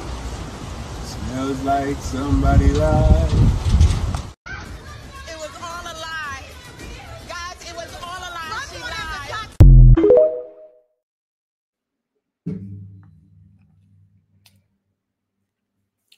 This isn't just a situation with the Zora Neale Hurston and the literary works of her. This is history. Okay? This is history. This is how we know history today. These are some of the lies that are taught in schools today. Okay? Now, again, this is all a conspiracy theory. I don't know. I be talking crazy. I go as far. But let me say this. It was a coincidence she was a divine nine. It was a coincidence that she was cool and all up in W.E.B. Du Bois. It was a coincidence that her and Langston was cool till they fell out. She wrote a letter to him and all of that. It was a coincidence that she studied under Franz Boas. It was a coincidence that she landed in Harlem and had to go all the way back to Florida, where she was allegedly born and raised, to understand life of Black Southern folk. Look at that. Again, it's giving spy tease. It's giving op tease. It's giving spy tease. I swear since I seen it, I had something, I was smelling it. It was just like something was off about her. Okay, now let's go here. I want to go to this video by UBTV. UBTV has this video on the Harlem Renaissance, and it's kind of like a preview. It's not the actual video, but it kind of sums up what was going on, right? Now, we looked at Danes the other time. I'm sorry, y'all. I just keep burping. We looked at Danes. Shout out to UBTV. We looked at Danes the other time. Dane Calloway and his wife, Tanisha Calloway. I absolutely adored their work. But I am a fiend for UBTV's work. Do you hear me? Fiend for his work. Girl, I am on the mailing list. What is we talking about, okay? So what UBTV is doing in this video, and this is a preview, this isn't the whole video. I suggest if you guys are interested in real stuff as far as history and all of that, I was actually watching a video before I came on here. He do a lot of America's Egypt. He do a lot, if you're into the Bible stuff, he can show you how a lot of those characters and a lot of those places were in America and not Africa, but whole nother story.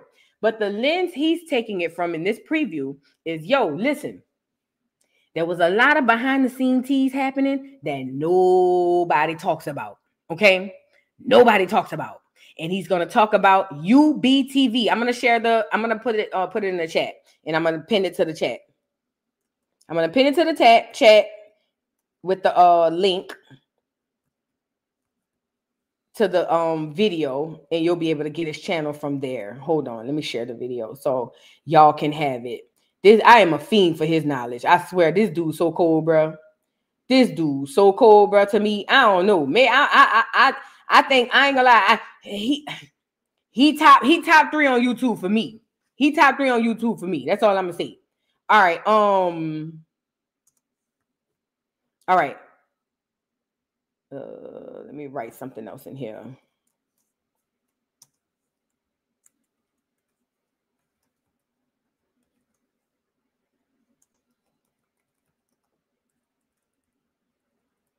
Y'all get the likes up. But he's coming from an angle of the behind the scene tease of what was actually going on down there, okay? And I'm going to pin this to the chat.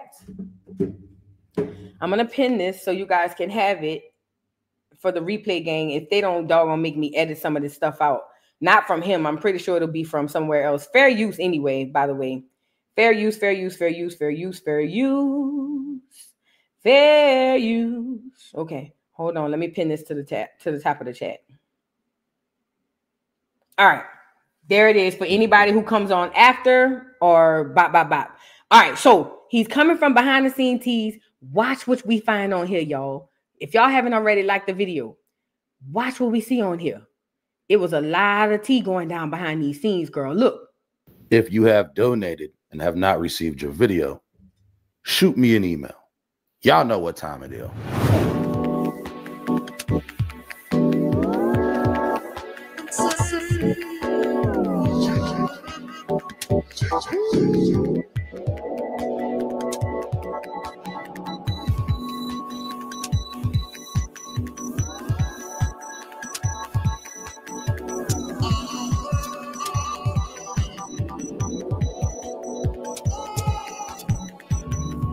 There are so many key players in Harlem at this time, it's impossible to cover them all in one episode. Harlem was the place where every fancy Showtime Negro wanted to live. The penthouses of the upper Negro aristocracy were some of the most plush in the city.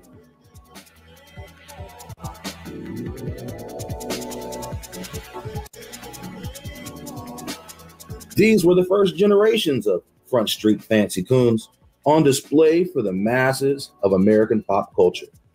By the 1930s, white people were starting to become fans of some pretty special Negroes.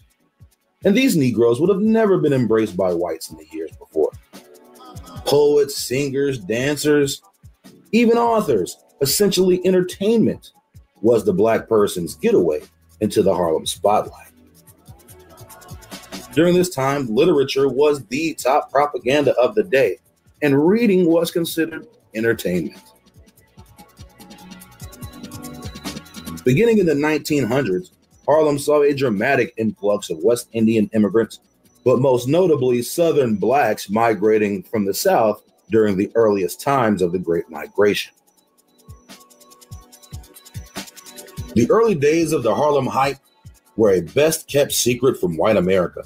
But after the promotion of the Harlem Renaissance, the mainstream public became aware of all of the happenings uptown, and they were quite interested. Carl von Victen's book, Nigger Heaven, was possibly the most popular source in promoting the Harlem Renaissance to white America. His book was a national bestseller. A white man from a wealthy family from Iowa was seen as a controversial figure in the history of the Harlem Renaissance. On one hand, he promoted the movement to the mainstream public. But the title of his book offended many people, including his friends. Not only this, but Von Victon is seen as being a little too comfortable at the cookout. His cookout shenanigans got under many a Negro skin. His friends were the leading patrons of the Renaissance. Zora Neale Hurston, Langston Hughes, Wallace Thurman. However, his homoerotic characterization of black men and sexualization of black culture in general seem to rub niggas the wrong way. Brother. Hey, is that boy? Is that boy? Y'all know what I'm talking about. Who was Mike's friend? Sexualization of black culture in general. From the Bahamas. Ain't that boy? What his name is? Is that him?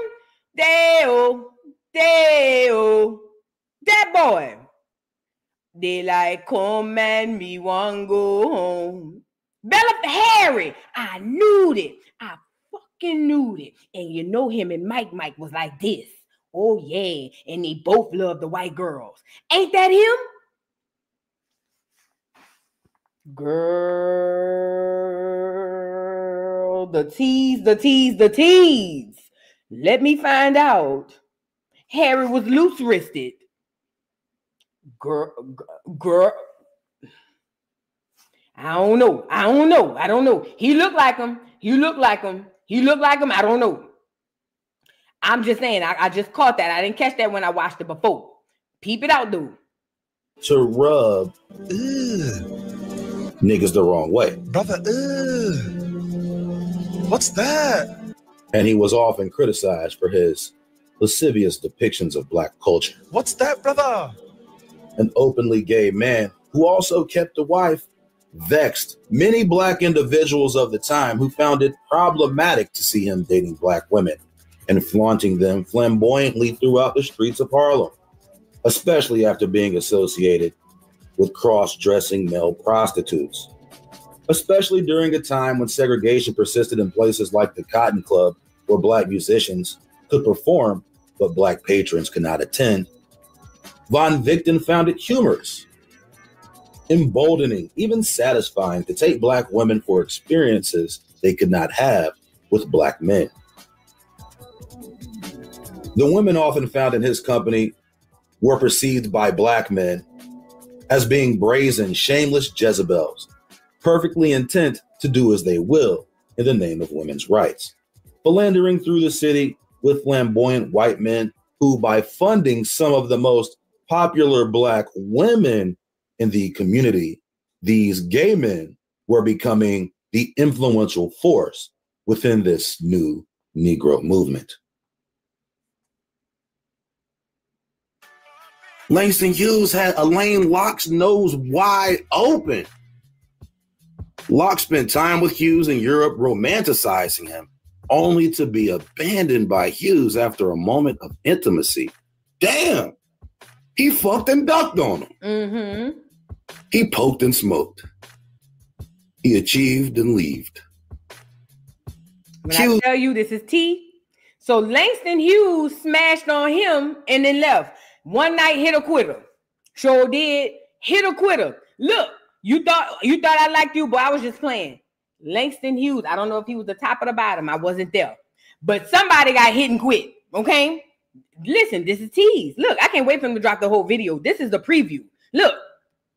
It was penetrated and evaporated. And this headlock fucked up in his mind.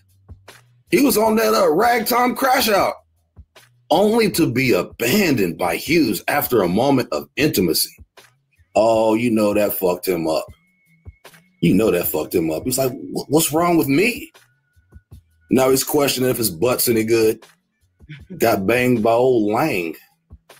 Then Lang sprang, and Allen sang the blues.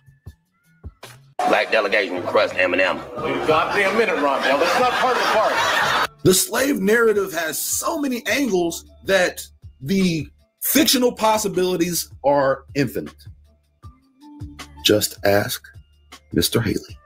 Mr. Haley had conceded that parts of Roots were fictionalized, but he denied that he had knowingly made any factual errors. He defended his book about his ancestors as a symbolic history of a people. Oh, whoa, we got to backtrack. He got a moonwalk on that shit, right? Hold on. This is a symbolic history of a people, all right? This isn't about my people per se. It's about a people in general.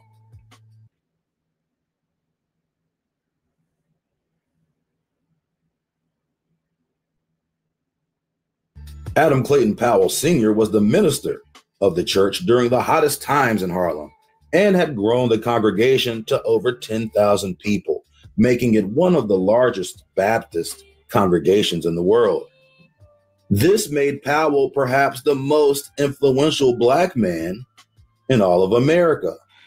Look white to me. But was he really even Black, though? Despite his light complexion and blue eyes, several supposedly trusted publications regard Powell as an African American. But his ancestry and genealogical records show no African or so-called Black ancestors. Born in Virginia, the Black ancestry he supposedly has is really Indian from his mother's side. She was listed on the 1860 census as a free person of color. A man with traceable white and Indian blood identifies himself as African. This would also be a common theme throughout the course of this movement. According to Powell, he never knew his father. Of course. Another common theme. Amanda Seals. A lot of them people who come over here from them foreigners with the hard R, though, they never know their daddy. They'll tell you the daddy was Black American, but they don't never know who he is. Didn't I tell y'all that's a common theme? Of course it is. All of these antebellum, early 20th century American heroes never know their father. And their father is the supposed missing deadbeat dad. And the deadbeat dad is always a white dad, especially white planters. Some of these men were so despicable, they would enslave their own children for $1 and then sell their own children for $2 or maybe even 50 cents. According to Powell, he never knew his father. However, local rumors in Halesford, Virginia, say that he is most likely a descendant of Lewin Powell, a white planter of the same surname who lived near the area his mother was from. During his later days in Harlem, it is said that Powell identified as Black, but he had long been passing for white in the South before moving north. It was in the North his popularity rose to celebrated proportions. And it was in the North where he would assert his Black identity. But for as much as he was celebrated in Harlem, it was his son who stole the show. Powell Sr. preached at the Abyssinian Baptist Church for over 30 years before retiring. When he retired, he handed over the reins to his son, Adam. Adam Clayton Powell Jr. would become a Harlem hero and one of the key figures within the early Black Power movement, the new face of the Democratic Party, and the perpetual cookout invitee. That's W.E.B. Look at W.E.B. You know he a half and half too. That's W.E.B. And girl, wait, who wrote this? I almost spit. Hold on. Who wrote? Sean, you is crazy. Sean said, so the sis has been running this. I swear to God. Girl, what is wrong with us? Why would you say that? Girl, I almost choked when I seen you say that, girl. Stop. Shout out to the beat. No, the G's. I love me some G's. Shout out to the G's. But yeah, in a way, yeah, girl. But look, this is W.E.B. Du Bois.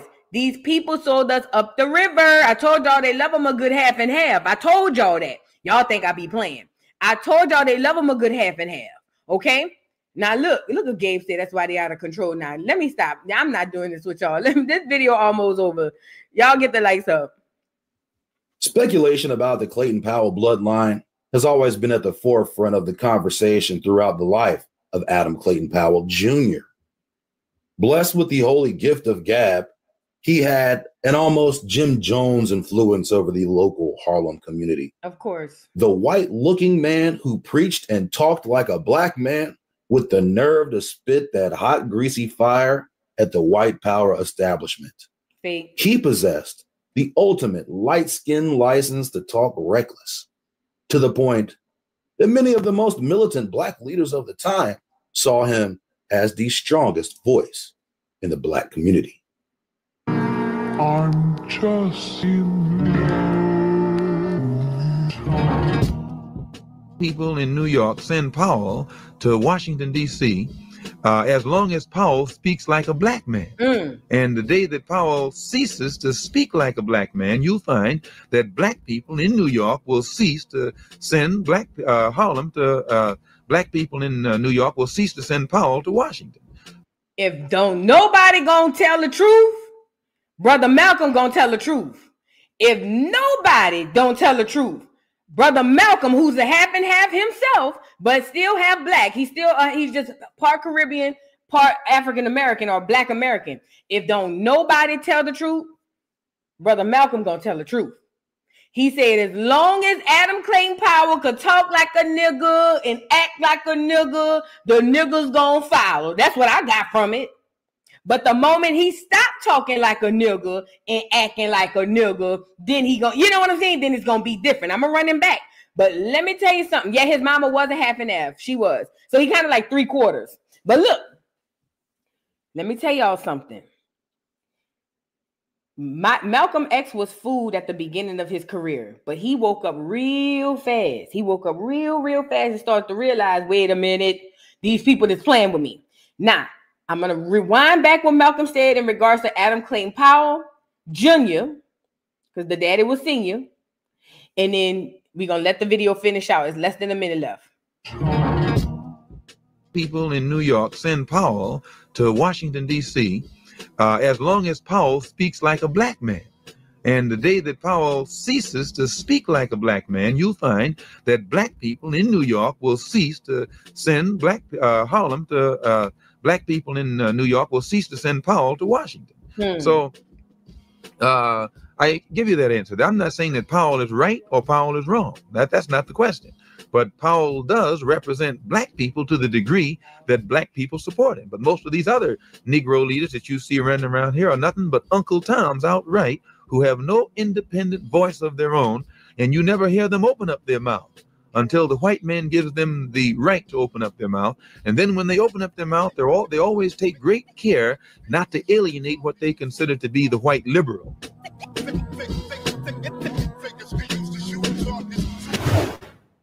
Let me say this. What Malcolm was saying was, look, shout out to UBTV. Shout out to UBTV. Shout out to UBTV. What he was saying was, as long as Adam Clayton Powell is running up to DC, talking like a nigga, acting like a nigga, the nigga gonna continue to send him up there. The moment he stopped, then the nigga's gonna be lost. Because guess what? The other niggas ain't nothing but some bootlicking Uncle Toms that ain't gonna go up there and talk that talk like Adam Clayton Powell will. But the problem is, Adam Clayton Powell was a part of the system. See, y'all don't understand how deep this shit goes. When they hire people to go and play a part, they allow you to go far as you want, as far as like, because you have to make it believable. So yeah, they don't mind you telling some low level clear, oh, y'all just some white power, white supremacists. They don't care about that. Who gives a damn? Do what you got to do to make these niggas believe that this shit is real. Okay? So what happens, yeah, they get rid of the real ones, Tip. They get rid of the real ones. But what he's saying is, listen, this is what I'm getting from it. Adam Clayton Powell Jr. was able to study Black America so much so that he mastered the art of being and embodying the Black American. Like, for instance, we can go back to modern days, right? Think about Paul Wall. If you never saw Paul Wall and you only heard him on the album, you would think that Paul Wall was black back in the 2000s.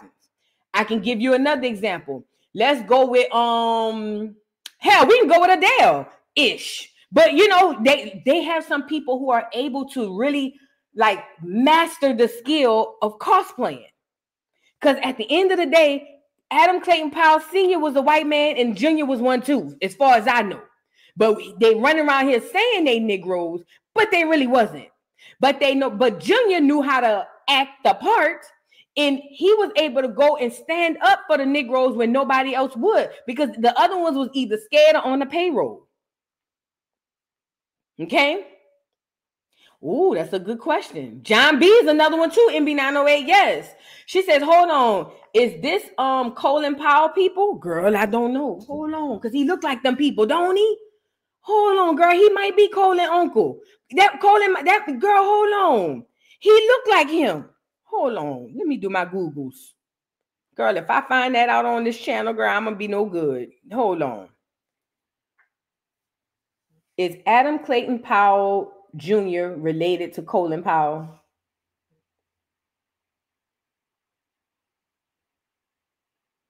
They say no.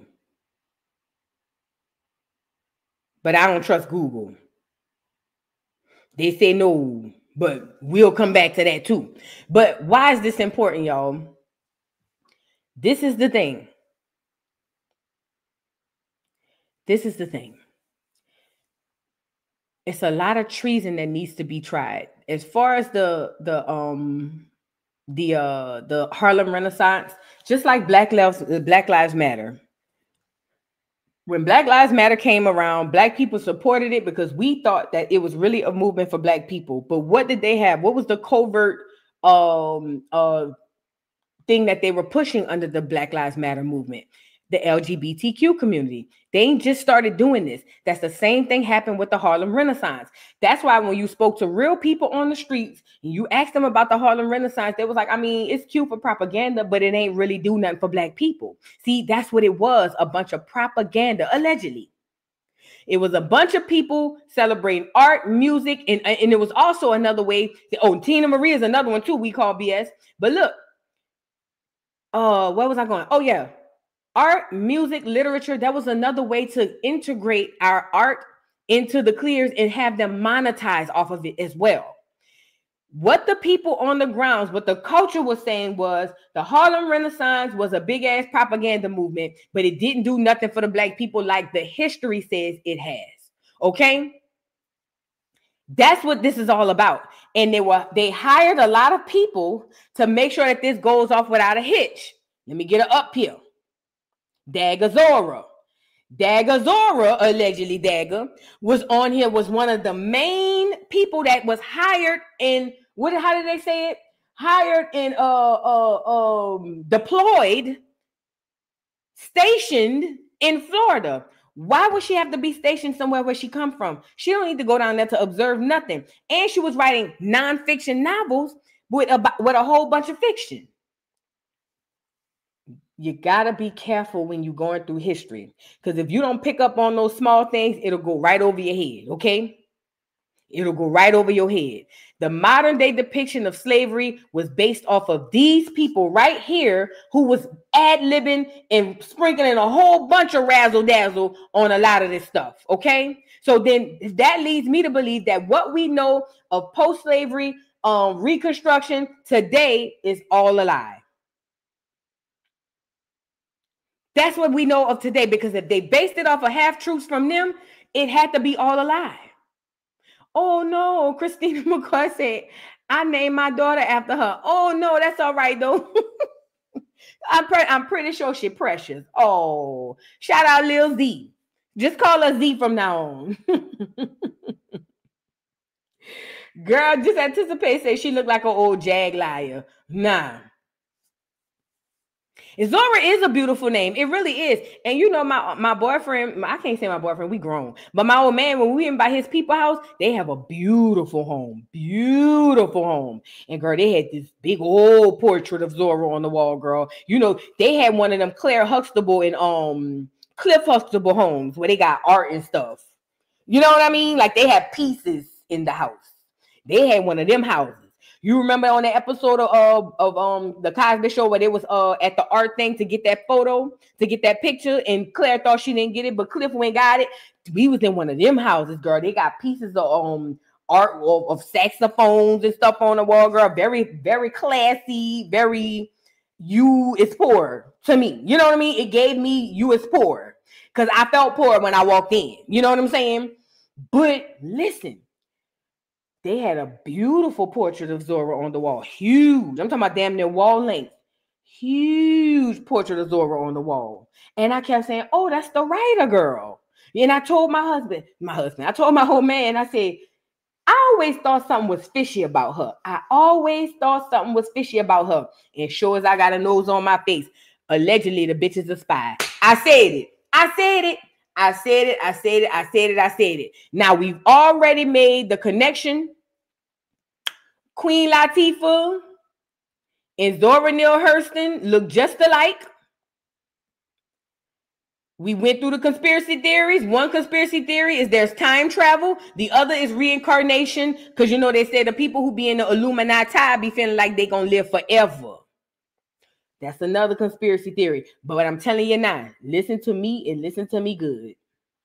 Something's fishy going on over here with this right here.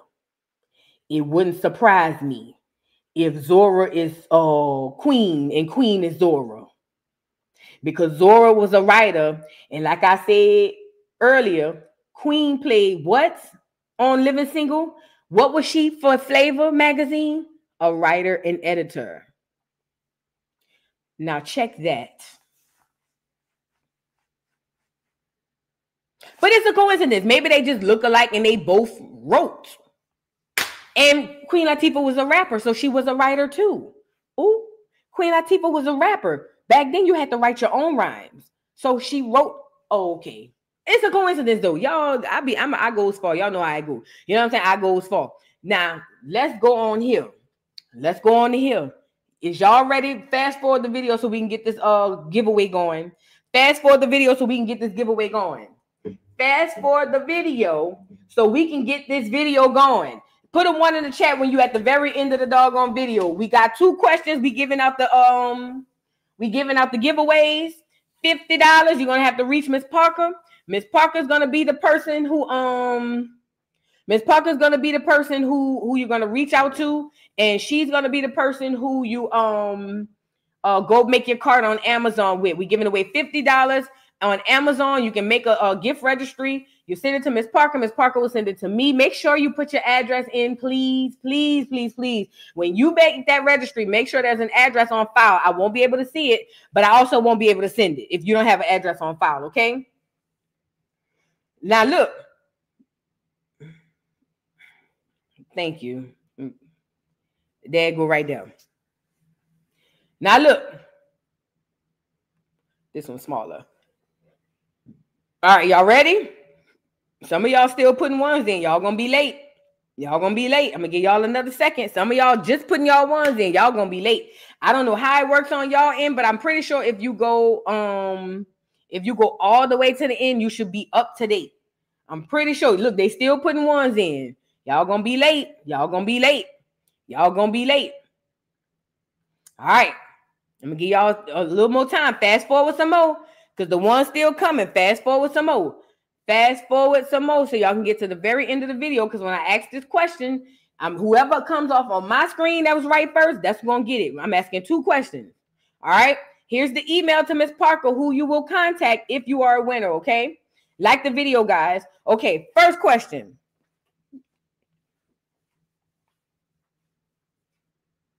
What college did Zora Neale Hurston graduate from?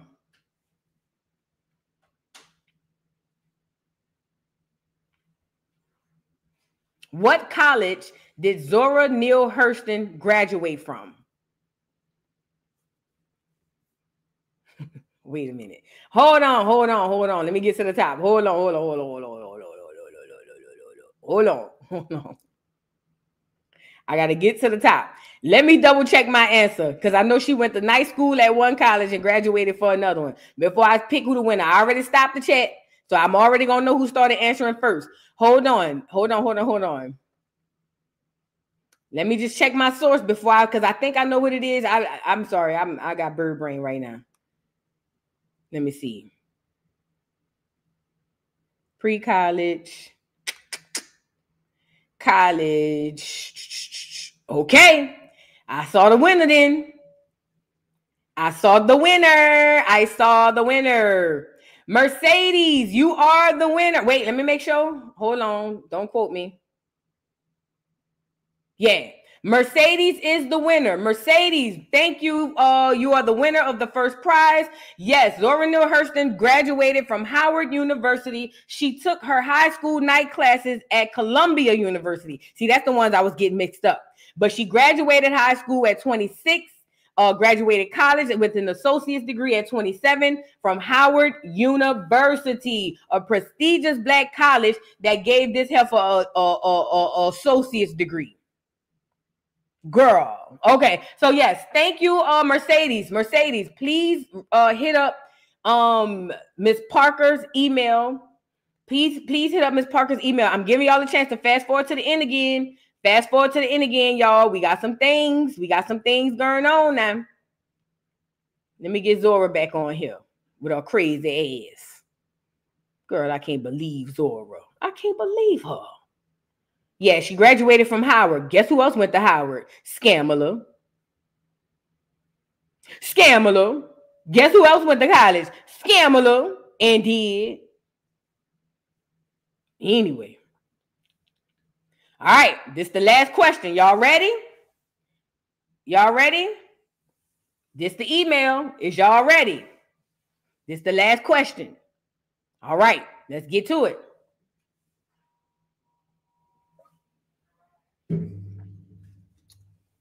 Zora Neale Hurston, Langston Hughes, and many others were a part of a project. What was the name of this group that I want to say it right. What was the name of this group that were able to tell, or they were writing about the history of post-slavery and Renaissance? There was a name of a group, not the Harlem Renaissance. Maybe I'm asking it wrong. So there was a group that these people belonged to. This group of people were hired by the government. They were hired by the government, okay? Hired by the government, and their jobs were to basically go out into different places and come back with intel. You close, the Don. You close. There go Tina. Tina got it. You almost had it, Misha. You almost had it. Tina got it. The Federal Writers Project. That's the name of the group that the government hired. The government hired the Federal Writers Project, and they hired a bunch of writers to go out and spy and tell the people you just writing about them, but really they was going back and give tea to the government. But it was the Federal Writers Project that actually went out. It was a group of writers that went out to spy and observe, and then they came back with the intel. So there you go. You guys, this is extremely important. I can't say definitively that Zora Neale Hurston was a spy, but if I had to guess, Zora Neale Hurston was an op and a spy, okay? That's just if I had to say what it is, okay? Now, with that being said, Jay Ellis said I definitely said it first. It may come off first on your end, but in StreamYard, that's the first one that came up in my end. I swear I went back and scrolled up. So with that being said, I think that she was a spy, y'all, like many other ones. But again, the ones they prop up are the ones we need to look at. I appreciate each and everybody for being here. Shout out to everybody in the building. You'll have another chance to win next Friday. We doing it next Friday, I promise. Y'all will have another chance to win next Friday. I hope we learned something today. I know that I did.